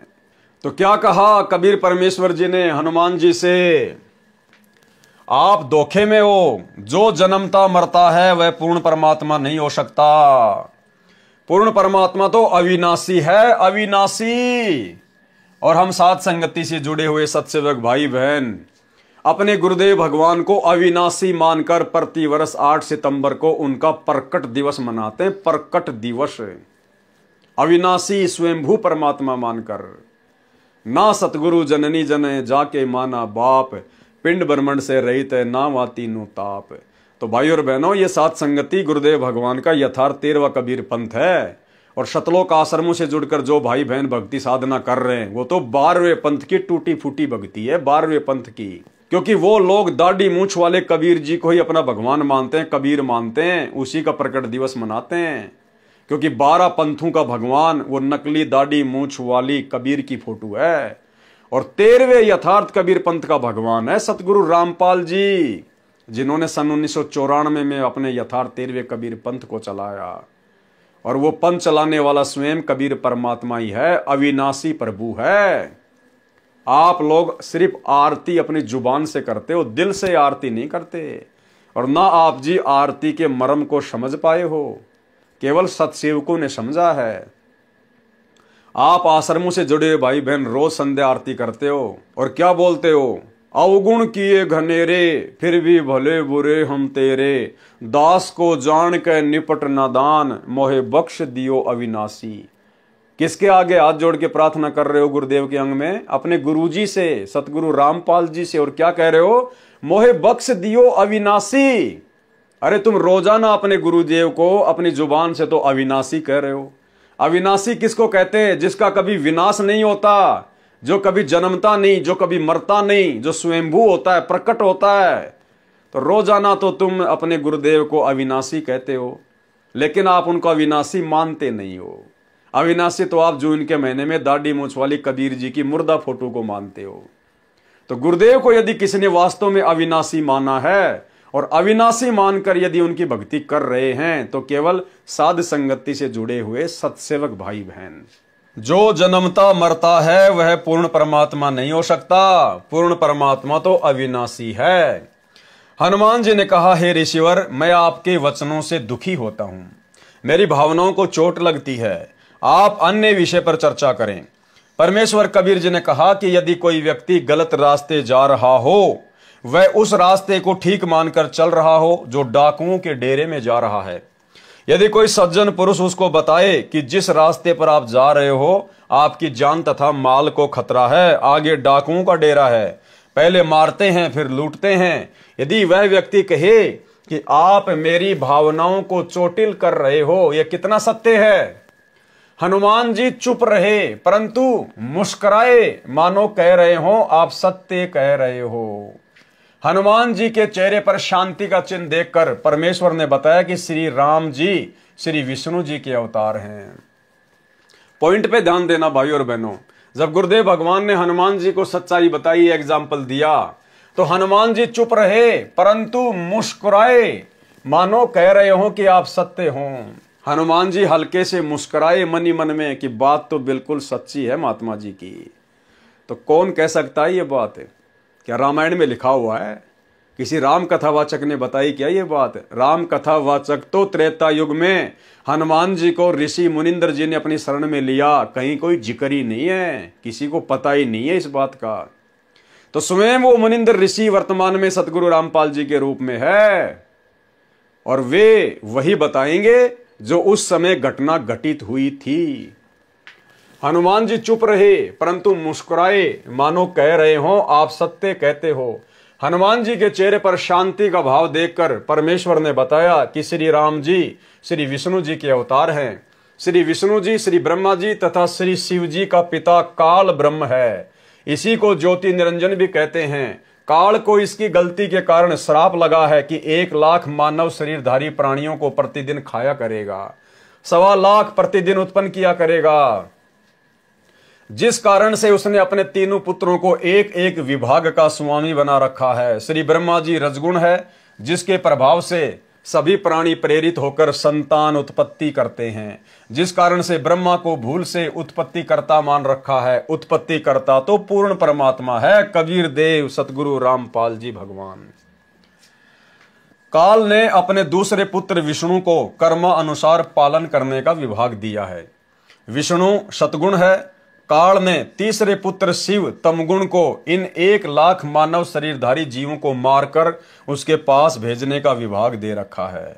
वह स्वयं अव्यक्त है। कौन? काल। वह स्वयं गुप्त रहता है। आप देख रहे हो, यहां कोई भी जीव अमर नहीं है। देवता भी मरते हैं, ब्रह्मा विष्णु शिव भी जन्मते मरते हैं। जो पूरी आयु जीते हैं, वृद्धा अवस्था भी सब में आती है। एक लोक ऐसा है जहां पर वृद्धा अवस्था तथा मरण नहीं है। यानी परमात्मा हनुमान जी को समझा रहे हैं कि एक लोक ऐसा है जहां पर वृद्धा अवस्था अर्थात बुढ़ापा तथा मरण नहीं है। वहां कोई रावण किसी की पत्नी का अपहरण नहीं करता। आपकी आंखों के सामने लंका में हुए राम रावण युद्ध में कितने व्यक्ति तथा अन्य प्राणी मारे गए। एक सीता को छुड़ाने के लिए आपने श्री रामचंद्र जी के लिए अपने प्राणों की बाजी लगाकर लंका को जलाया। रावण का भाई अहि रावण जो पाताल का राजा था, वह राम तथा लक्ष्मण का अपहरण करके ले गया। उनकी बलि देने वाला था। आप वहां गए और उन दोनों को जीवित लाए। आप ही बताएं, वे परमात्मा है? भाइयों और बहनों, गहरी बात है, गहरी बात। हमें केवल शिक्षा लेनी है, अपने विश्वास को दृढ़ करना है। इस काल तक की नीचे की जितनी भी शक्तियां हैं और ये काल, इन सब से हमने अपनी आस्था को पूरी तरह से हटाना है।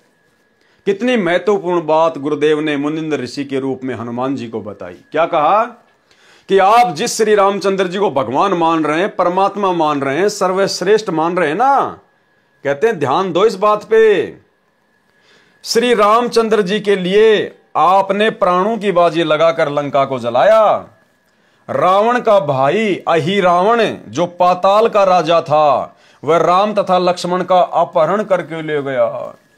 अहि रावण, रावण का भाई जो पाताल लोक का राजा था, और वो लक्ष्मण और राम को बंधक बना के दोनों को किडनैप करके पाताल लोक में ले गया और उनकी बलि देने वाला था। उसी समय आप हनुमान वहां पहुंच गए और उन दोनों को छुड़वा कर लाए। आपने फिर अहि रावण को मारा। अब बताइए, क्या श्री रामचंद्र जी भगवान हो सकते हैं? यानी गुरुदेव हनुमान जी को समझा रहे हैं और आप और हमने दूसरे तरीके से समझना है। हनुमान जी को तो ये समझा रहे हैं कि भाई तू खुद राम और लक्ष्मण को अहि रावण की कैद से छुड़वा के लाया, तो सोच क्या वो परमात्मा हो सकता है क्या, जो खुद बंधन मुक्त नहीं हो पाया अहि रावण की कैद से, और तू हनुमान उसको जाके छुड़वा के ले आया? तो बड़ा कौन हुआ? वो तेरा श्री राम हुआ या फिर हनुमान तू हुआ, जिसने भगवान के भी बंधन काट दिए, जिसने भगवान को भी बचाया? अरे भगवान तो भगत को बचाया करता है, और हनुमान तू तो भगत है और तू भगवान को बचा रहा है। तो सोच, वो श्री रामचंद्र जी भगवान हो सकता क्या जिसको तू भगवान मान के पूज रहा है? हनुमान की आंखें खुल गई। और आप और हमारे लिए सबसे बड़ा पॉइंट यह है भाइयों और बहनों कि उस समय वो हनुमान नहीं गया था श्री राम और श्री लक्ष्मण को छुड़वाने के लिए। उस समय श्री रामचंद्र जी को और लक्ष्मण को छुड़वाने के लिए हनुमान जी का रूप बनाकर सतगुरु रामपाल जी परमेश्वर गए थे। यह कबीर भगवान गया था। विचार करने की बात है। श्री रामचंद्र जी तो भगवान और हनुमान जी उसके भगत। अरे तो भगत ज्यादा शक्तिशाली होता है या भगवान ज्यादा शक्तिशाली होता है? जब श्री राम और लक्ष्मण, श्री राम तो विष्णु का अवतार, लक्ष्मण जी शेषनाग के अवतार, जब वो दोनों अपने आप को रावण के भाई अहि रावण की कैद से पाताल लोक से मुक्त नहीं करवा पा रहे थे और उनकी बलि चढ़ने वाली थी, तो भला एक भगत हनुमान जी भला कैसे भगवान को छुड़वा के लेके आ जाएगा? फिर तो भगवान से बड़ा हनुमान हो गया, भगत बड़ा हो गया फिर तो भाइयों और बहनों, अहि रावण की कैद से श्री राम और लक्ष्मण को हनुमान का रूप बनाकर समर्थ शक्ति आदि राम कबीर परमेश्वर सतगुरु रामपाल जी ने छुड़वाया। क्योंकि करे करावे साइया मन में लहर उठा, दादू सिर दर जीव के आप बगल हो जा। और आप और हमें और अधिक कैसे विश्वास हो? आप और हम भाई बहन प्रतिदिन रोजाना असुर निकंदन रमेणी करते हैं, असुर निकंदन रमेणी। और इस रमेणी में गुरुदेव ने क्या बताया कि 33 करोड़ देवी देवताओं की और काल की जो मुख्य शक्तियां हैं उनकी महिमा है, लेकिन ये उनकी वास्तविक महिमा नहीं है। इस महिमा के पीछे हाथ कबीर देव का है, कबीर परमात्मा का है। केवल इनको तो फोकट में खुश किया जा रहा है देवी देवताओं को। और इस रमैनी में श्री ब्रह्मा विष्णु महेश के द्वारा जितने भी महान कार्य किए गए हैं, उन महान कार्यों के पीछे जिस शक्ति का हाथ है वो है कबीर देव सतगुरु रामपाल जी। और क्या कह रहे हैं परमात्मा, रावण महिरावण से मारे, महिरावण या फिर अहिरावण दोनों एक ही हैं। रावण महिरावण से मारे और सेतु बांध से ना दल तारे, जरासिंध और बाली खपाए, कंस केश चानोर हराए। तो रावण को भाई और बहनों किसने मारा सूक्ष्म रूप में? सतगुरु रामपाल जी ने, कबीर परमेश्वर ने। तो रावण के छोटे भाई को फिर कौन मारेगा? महिरावण को कौन मारेगा? वही सतगुरु रामपाल जी भगवान। सेतु बांध से ना दल तारे, रामचंद्र जी का पुलिया किसने बनवाया? कबीर परमेश्वर सतगुरु रामपाल जी ने। तो गुरुदेव स्पष्ट कर रहे रमैनी में कि रावण महिरावण से मारे, सेतु बांध से ना दल तारे, यानी सर्व कार्य हमारे गुरुदेव भगवान ने किए। अन्यथा ये तो जीव हैं आप और हमारी तरह, बालक हैं बालक। मुसड़ तो दादाजी उठा सकता है, बच्चे को तो केवल फोकट की महिमा दे रखी है कि मेरे बेटे ने मूसल उठा लिया, मेरे बेटे ने मूसल उठा लिया। तो सारे काम हमारे गुरुदेव भगवान ने किए। इन सभी देवी देवताओं के, ब्रह्मा विष्णु महेश के, दुनिया में जो भी आप बड़ी बड़ी लीलाएं देखते हैं देवी देवताओं की, उन सब के पीछे हाथ हमारे गुरुदेव भगवान का, कबीर परमात्मा का। इसलिए हमारे गुरुदेव भगवान की महिमा नहीं की जा सकती। हमारे पास में शब्द नहीं है इनकी महिमा के लिए। 7 समुद्र की मसी करूं, लेखनी करूं बन राय, और धरती का कागज करूं, पर सतगुरु गुण लिखा ना जाए। रावण का भाई अहिरावण जो पाताल का राजा था, वह राम तथा लक्ष्मण का अपहरण करके ले गया, उनकी बलि देने वाला था। आप वहां गए और उन दोनों को जीवित लाए। आप ही बताएं वे परमात्मा हैं। जिस समय नाग फांस शस्त्र के छोड़ने से सर्पों ने श्री राम तथा आप तथा सर्व सेना व लक्ष्मण तक बांध दिया था, सर्प आप सबको जकड़े हुए थे, आप सब विवश थे। अब बताओ, अब हनुमान जी लक्ष्मण और रावण को पाताल से छुड़वा के कैसे ले आएगा? हनुमान जी भी असमर्थ है। जब रावण ने अपनी सिद्धि शक्ति से रामचंद्र जी की पूरी सेना को राम लक्ष्मण हनुमान सहित नाग फांस में बांध दिया था, उस समय हनुमान जी भी बिल्कुल सावधान होके खड़े हुए थे और चारों तरफ उनके सर्प लिपटे हुए थे, उनको जकड़ रखा था। श्री हनुमान जी अपने आप को बंधन मुक्त नहीं करा पाए, श्री रामचंद्र जी अपने आप को बंधन मुक्त नहीं करा पाए। और उस समय श्री रामचंद्र जी ने अपने वाहन से पुकार की, हे गरुड़ मेरी रक्षा कर, हे गरुड़ मेरी रक्षा कर। अब वो गरुड़ कहां से रक्षा कर देगा बेचारा? वो तो पक्षी है, वो तो भगवान की सवारी है। जब भगवान अपने बंधन नहीं काट पा रहा तो भगवान का भगत कहां से काट देगा? तो उस गरुड़ रूप में भी इसी समर्थ शक्ति सतगुरु रामपाल जी भगवान ने सबको बंधन मुक्त किया। और परमेश्वर ने फिर कहा कि काटे बंधन विपत्ति में और कठिन कियो संग्राम, और चीनो रे नर प्राणियों वो गरुड़ बड़ो के राम है। तो भाई और बहनों, ये सारी मिथ्या, ये सारी दंत कथाएं जो आज से पहले चल रही थी कि गरुड़ ने रामचंद्र जी को नाग फांस से मुक्त किया, रावण ने राम और लक्ष्मण को अहिरावण की कैद से छुड़वाया, हनुमान जी द्रोणागिरी पहाड़ को उठा लाए, ये सब फोकट की महिमा। असल में इन सब के पीछे परम शक्ति कबीर देव सतगुरु रामपाल जी भगवान का हाथ था। इसी प्रकार भाई और बहनों, ये परमेश्वर गुप्त रूप में सारी लीलाएं करते हैं, सारी की सारी लीलाएं।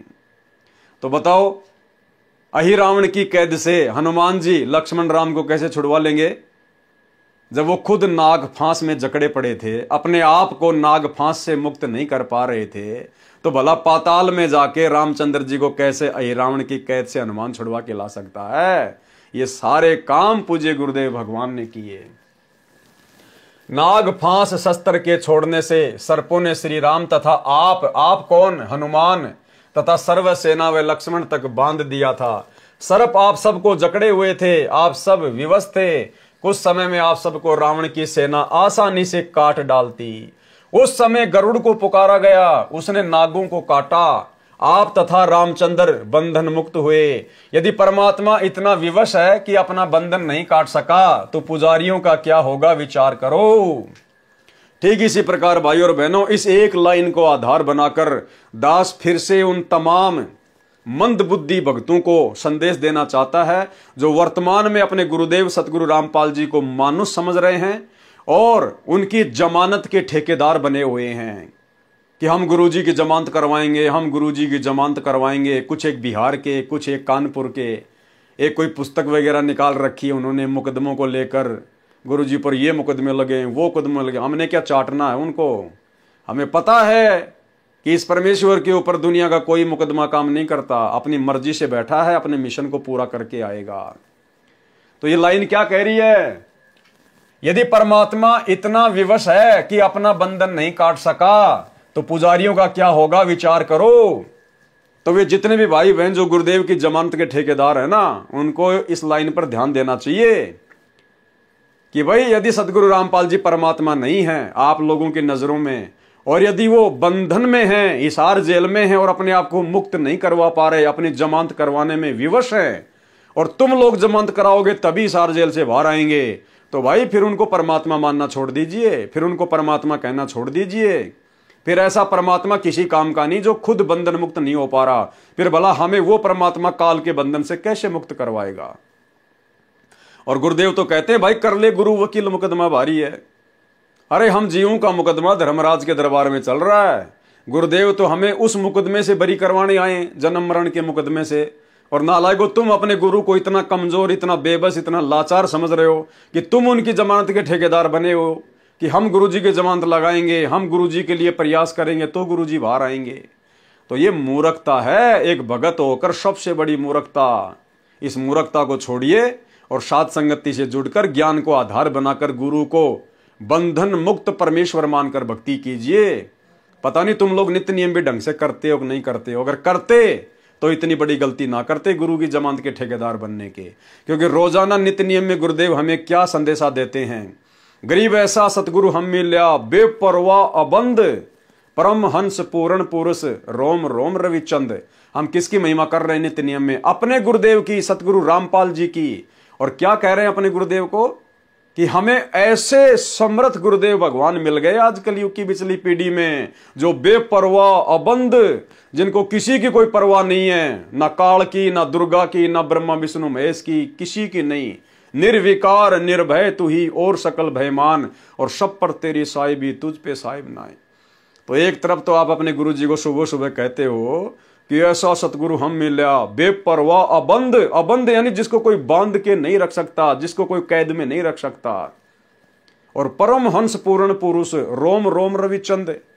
और फिर ऐसे समर्थ गुरुदेव भगवान की तुम जमानत के ठेकेदार बने हुए हो। भाई आप खुद भी 84 में जाने के काम कर रहे हो, और आप अपने पीछे जिन 10-20 लोगों को मूर्खता में लगा कर बैठे हो, उनको भी बेचारों को नरक में ठोकने की तैयारी कर रहे हो। क्योंकि गुरु मानुष कर जानते वो नर कहिए अंध, ओवे दुखी संसार में आ गए यम के फंद। यदि परमात्मा इतना विवश है कि अपना बंधन नहीं काट सका तो पुजारियों का क्या होगा, विचार करो। अरे काटे बंधन विपत में कठिन कियो संग्राम, चीनो रे नर प्राणियों गरुड़ बड़ो के राम। इसी प्रकार यदि आज आप लोगों के द्वारा जमानत करवाने से यदि सतगुरु रामपाल जी की जमानत हो जाती है और यदि वो जेल से बाहर आते हैं, तो इसी प्रकार आने वाले समय में ये दुनिया संत रामपाल जी को परमात्मा नहीं मानेगी। जैसे गरुड़ के द्वारा श्री रामचंद्र जी को बंधन मुक्त करवाने के बाद दुनिया उनको परमात्मा नहीं मानती, तो इसी प्रकार कल को ये दुनिया कह देगी कि रहने दो, जुबान बंद कर लो, हमारे गुरुजी परमात्मा, हमारे गुरुजी परमात्मा। अरे तुम्हारे भक्तों ने तुम्हारे गुरुजी की जमानत करवाई, तब कहीं जाकर 10 साल बाद जेल से बाहर आए थे। इतने बड़े परमात्मा थे तो 10 साल में आ जाते अपने आप। भक्तों के जमानत करवाने से क्यों आए? तो भाई गुरुदेव भगवान के नाम पे धब्बा लगता है, और ये परमात्मा है, बालक नहीं है, अंतर्यामी है। ये सबकी परीक्षा का समय है, ये अपनी मर्जी का मालिक है। अपने मिशन में जो गंदगी फैल गई थी उसको निकालने के लिए गया है, और मिशन को साफ सुथरा करके अपनी लीला पूरी करके अपनी मर्जी से आएगा। ये किसी का गुलाम नहीं है, ये इसकी लीला है जो वर्तमान में तुम्हें समझ में नहीं आ रही है। इस बात को केवल साथ संगति से जुड़े हुए भाई बहन ही समझ सकते हैं। इसलिए साथ संगति से जुड़ो और अपने दिमाग में जो गंदगी तुम लोगों ने गुरु को मानुष मानकर पैदा कर रखी है उसको डिलीट करो, साफ करो।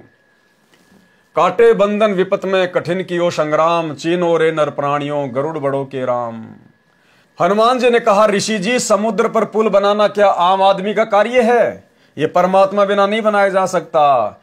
फिर भी हनुमान जी श्री रामचंद्र जी को परमात्मा मानने से इनकार नहीं कर रहे। उनके मन में खरपतवार भरी पड़ी है, वो गंदगी भरी पड़ी है। और परमात्मा से क्या सवाल किया कि ऋषि जी इतने बड़े समुद्र के ऊपर पुल बनाना क्या कोई एक आम व्यक्ति का काम है क्या? परमात्मा के बिना कौन बना सकता है? तो गुरुदेव ने क्या कहा, समुद्र पाटी लंका गयो सीता को भरतार, अगस्त ऋषि सातु पी गए इनमें कौन करतार। यदि आप समुद्र के ऊपर सेतु बनाने से श्री रामचंद्र जी को परमात्मा मानते हो तो अगस्त ऋषि ने सातु समुद्रों को पी लिया था, इनमें कौन परमात्मा है भाई? ऋषि मुनिंदर जी ने बताया कि आप भूल गए क्या, एक ऋषि आए थे, उन्होंने एक पर्वत के पत्थर को अपनी डंडी से रेखा खींचकर हल्का किया था, तब पत्थर तैरे थे, तब पुल बना था। रामचंद्र तो 3 दिन से रास्ता मांग रहे थे, समुद्र ने ही बताया था नल नील के विषय में। हनुमान जी ने कहा कि वह तो विश्वकर्मा जी थे। हनुमान जी बोला, वो जो बाबा आया था ना, जो पूरे पहाड़ के चारों तरफ एक डंडी से रेखा खींच कर गया था, पत्थर हल्के करके गया था, बोलो वो तो विश्वकर्मा जी थे जो भेष बदल के आए थे। हनुमान जी ने कहा वह तो विश्वकर्मा जी थे जो वेश बदल कर श्री रामचंद्र जी के बुलाने पर आए थे। परमेश्वर कबीर जी ने कहा कि विश्वकर्मा जी तो पुल का निर्माण कर सकते हैं, जल के ऊपर पत्थर नहीं तैरा सकते। परमेश्वर ने कहा कि विश्वकर्मा जी केवल समुद्र पे पुलिया बना सकते हैं, लेकिन समुद्र के ऊपर पत्थर तैराना उनके बस की बात नहीं है। नल नील के हाथों में शक्ति थी, उनके हाथों से डाली गई वस्तु जल के ऊपर तैरा करती थी। उस दिन उनमें अभिमान आ गया था, उनकी शक्ति समाप्त हो गई थी। वह आशीर्वाद मेरा ही था। हनुमान जी ने कहा, क्या आप ऋषि मुनिंदर जी हैं? परमेश्वर जी ने कहा, हाँ। मुनिंदर जी ने कहा कि आपने अपने प्राणों की परवाह न करके राम के लिए क्या नहीं किया? जब सीता ने आपको अपशब्द कहे और घर छोड़ने को कहा, उस समय श्री राम वहीं विराजमान थे। एक शब्द भी नहीं कहा कि सीता ऐसा ना कर। पवन सुत अंदर से तो मान रहे थे, परंतु ऊपर से कह रहे थे कि ऋषि जी किसी की आलोचना नहीं करनी चाहिए।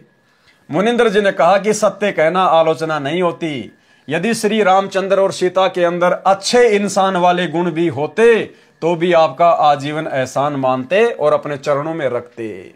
श्री राम और सीता के अंदर एक आम अच्छे इंसान वाले गुण भी नहीं थे।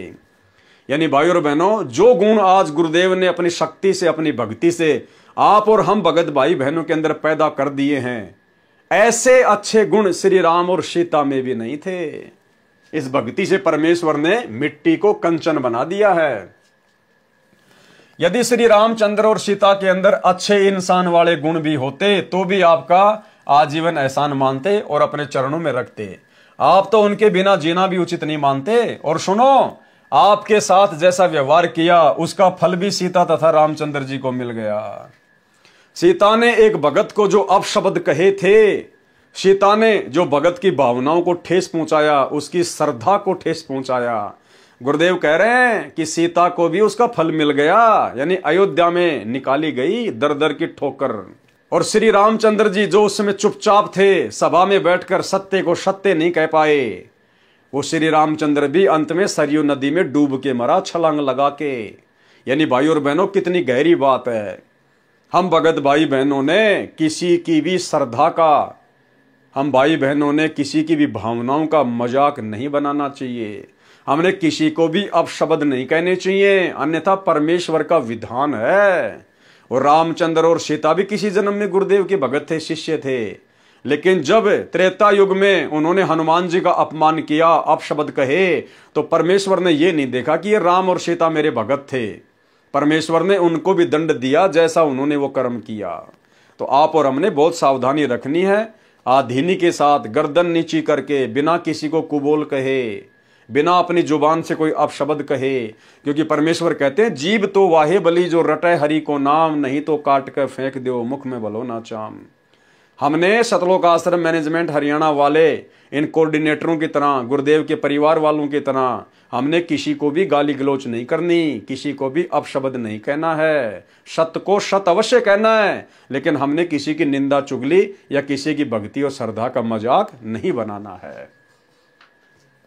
और सुनो, आपके साथ जैसा व्यवहार किया उसका फल भी सीता तथा श्री रामचंद्र को मिल गया है।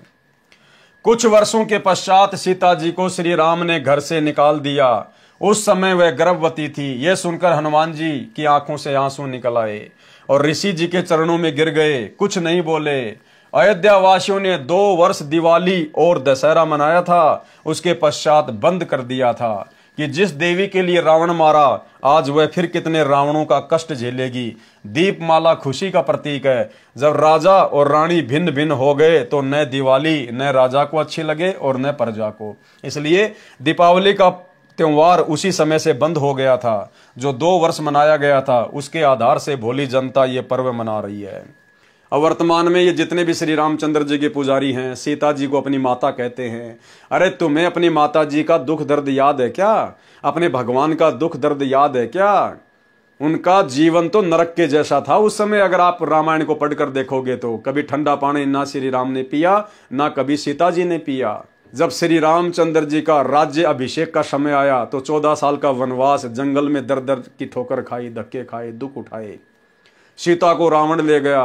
12 साल बाद सीता जी को रावण की कैद से छुड़वा कर लाए, करोड़ों लोग मरवाए, सीता की अग्नि परीक्षा हुई, फिर सीता को वापस लाए, फिर धोबी के कहने से सीता को निकाल दिया। राजा कहाँ है, उनकी पत्नी कहाँ? कभी सौपन में सुख हो सकता है? और आप लोग खुशी मनाते हो दिवाली मना के, और फिर कहते हो हम लोग श्री रामचंद्र जी के भगत हैं, हम लोग श्री रामचंद्र जी के फॉलोवर हैं। अरे धिक्कार है तुम लोगों को। तुम्हारे भगवान तो कष्ट उठाते उठाते मर गए। माता सीता आजीवन कष्ट उठाती रही। उनके उस कष्ट को देखते हुए तो अयोध्या वासियों ने भी 2 साल के बाद में दिवाली और दशहरा मनाना बंद कर दिया था। और तुम आज उस पाखंड को बढ़ चढ़ के जो है समाज में फैला रहे हो। तो तुम काई के राम भगत हो, काई के सीता भगत हो, केवल सांप वाली लकीर पीट रहे हो, परंपराओं का निर्वाह कर रहे हो। इसी प्रकार दशहरा तथा रावण दहन की परंपरा चली आ रही है।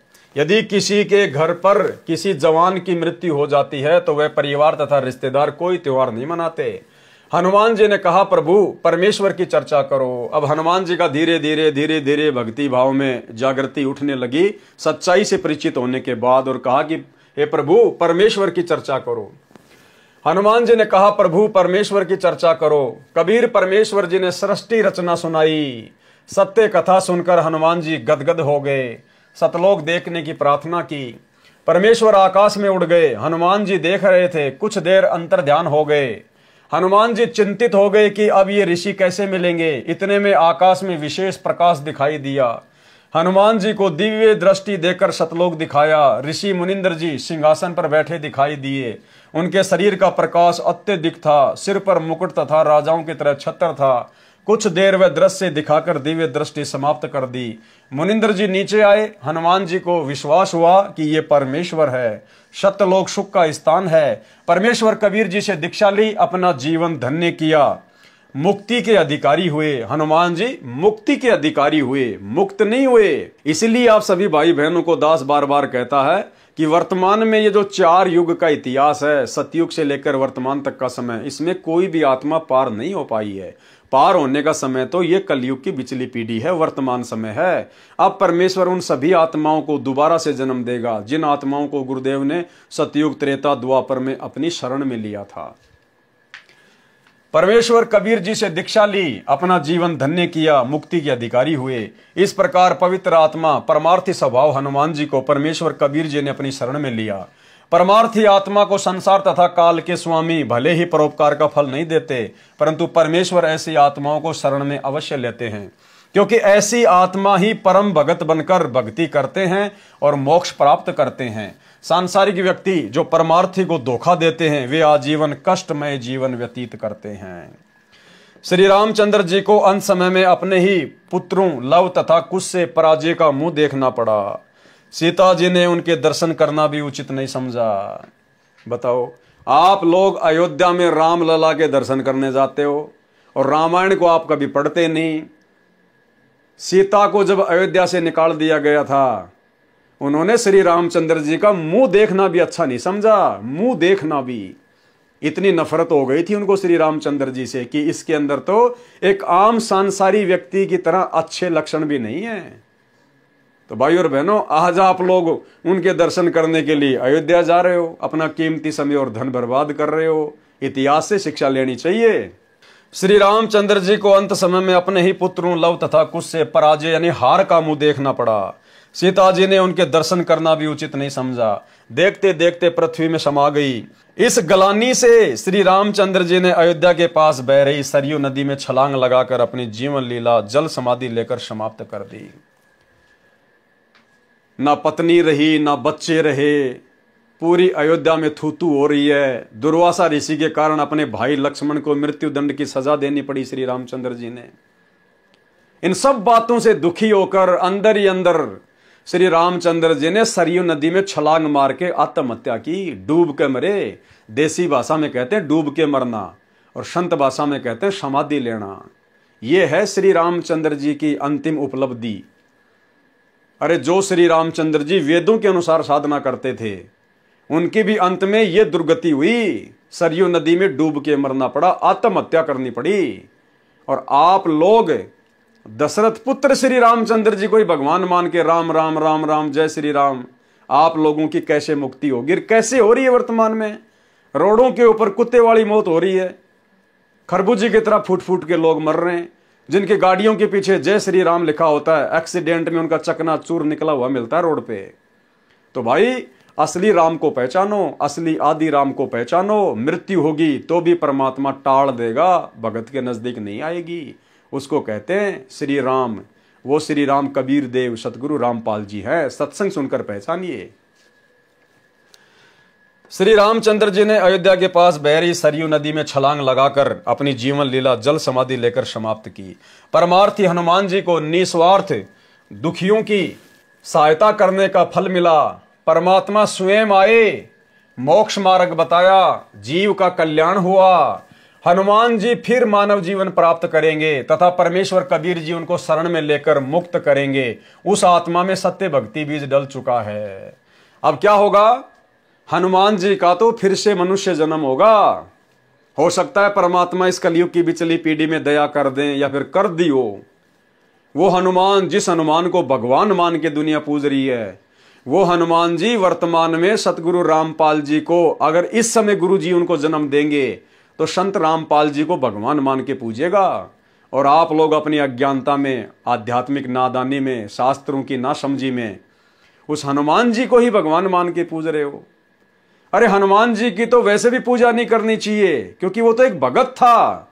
हनुमान जी तो खुद भक्ति किया करता था श्री रामचंद्र जी की, और तुम उस भगत को ही पूज रहे हो। तो ये सबसे बड़ी मूर्खता है, नादानी है। भाई और बहनों, जिस समझ के लिए परमेश्वर ने आज वर्तमान में आप और हम अरबों इंसानों को जो मनुष्य जन्म दिया है, वो केवल मोक्ष प्राप्ति के लिए दिया है। शास्त्रों को समझकर, ज्ञान को समझकर, सच्चे गुरु की पहचान करके भक्ति करने के लिए दिया है। अभी मौका है, जब तक सतगुरु रामपाल जी के चरण कमल धरती पर हैं। भाई और बहनों, सत्संग सुन के अपना आत्म कल्याण करवा लीजिए, अन्यथा उसके बाद में दुर्गति होगी, दुर्दशा होगी। धरती पर कोई बचाने वाला नहीं मिलेगा। 2028 युग परिवर्तन का समय है। प्रकृति तांडव मचाएगी, हर प्रकार से प्राणियों को दुखी करेगी। त्राईमाम मचेगा। कारण चाहे युद्ध हो, महायुद्ध हो, गृह युद्ध हो, बाढ़ हो, भूकंप हो, अनावृष्टि, अतिवृष्टि, सूखा, अकाल, महामारियां, कुछ भी त्राईमाम मचेगा इस पृथ्वी पर। दाने दाने को लोग तरसेंगे। तब कहीं जाकर दुनिया को हिसार जेल में बैठे हुए संत रामपाल जी में पूर्ण परमात्मा के दर्शन होंगे। ये कार्य वैसे संभव नहीं है। तो भाई और बहनों, समय रहते समझ जाओ। उस युग परिवर्तन के समय में अपनी कमर तुड़वाने से बच जाओ। अगर शरण में आ जाओगे, परमेश्वर आपकी भी रक्षा करेगा, आपके परिवार की भी रक्षा करेगा। अन्यथा आने वाले समय में अंधकार ही अंधकार है, दुर्गति ही दुर्गति है। तो हनुमान जी को परमात्मा फिर से जन्म देंगे, हनुमान जी को फिर से मानव जन्म मिलेगा, या तो वर्तमान समय में या फिर किसी अन्य युग में, जब भी परमात्मा की दया होगी, मेहर होगी। लेकिन आप और हमारे ऊपर मेहर हो चुकी है, दया हो चुकी है। आप और हम आत्माएं उस हनुमान जी से भी लाखों गुना उत्तम आत्मा है, जो परमेश्वर ने सारी प्रोसीजर को पार करवा कर, यानी आप और हम ना जाने कितनी बार हनुमान बन चुके हैं, कितनी बार श्री राम बन चुके हैं, कितनी बार ब्रह्मा विष्णु महेश बन चुके हैं। ये सारी प्रोसीजर पार करके आज आप और हम कलयुग की पिछली पीढ़ी में परमेश्वर के द्वारा अपने चरणों में लिए गए हैं। तो भाई और बहनों, अपने आप को कमजोर भी मत समझो और अपने आप को अहंकार में बहुत बड़ा भी मत समझो। ज्ञान आधार से परमात्मा का दास समझो। और ये सारे राजपाट, सुख, स्त्री, आनंद, फलाना दिखना, धन संपत्ति, राजा महाराजा, देवी देवता, ये सारे सुख हम भोग चुके हैं। ये सारे झूठे आनंद हम उठा चुके हैं और उस आनंद के प्रतिफल में उससे भी कई गुना ज्यादा दुख और नरक भी भोग चुके हैं। इसलिए हमने उन झूठे सुखों की तरफ ध्यान नहीं देना, आदीनी भाव से, दास भाव से गुरुदेव का दास बनकर अपनी भक्ति सफल करनी है और सदा रहने वाले अमर सुखों को सतलोक में भोगना है। तो भाई और बहनों, गुरुदेव भगवान की बहुत बड़ी रजा, बहुत बड़ी मेहर, जो परमेश्वर ने अपने कर कमल से लिखित पुस्तकों के ऊपर वीडियो बनाने की सत प्रेरणा अपने बच्चों को दी है। आज हमारा विश्वास गुरुदेव के आशीर्वाद से दृढ़ होता जा रहा है और यही दृढ़ता एक दिन हमें सतलोक का अधिकारी बनाएगी। तो आज के वीडियो में केवल इतना ही। कल रात्रि 8 बजे कबीर सागर के सरलार्थ के ऊपर एक नए वीडियो के साथ सभी भाई बहन फिर से दास के Facebook page Pawan Das is live के ऊपर लाइव जुड़िए। तब तक गुरुदेव भगवान हम सबको आज्ञा दें, इजाजत दें, अपना आशीर्वाद दें।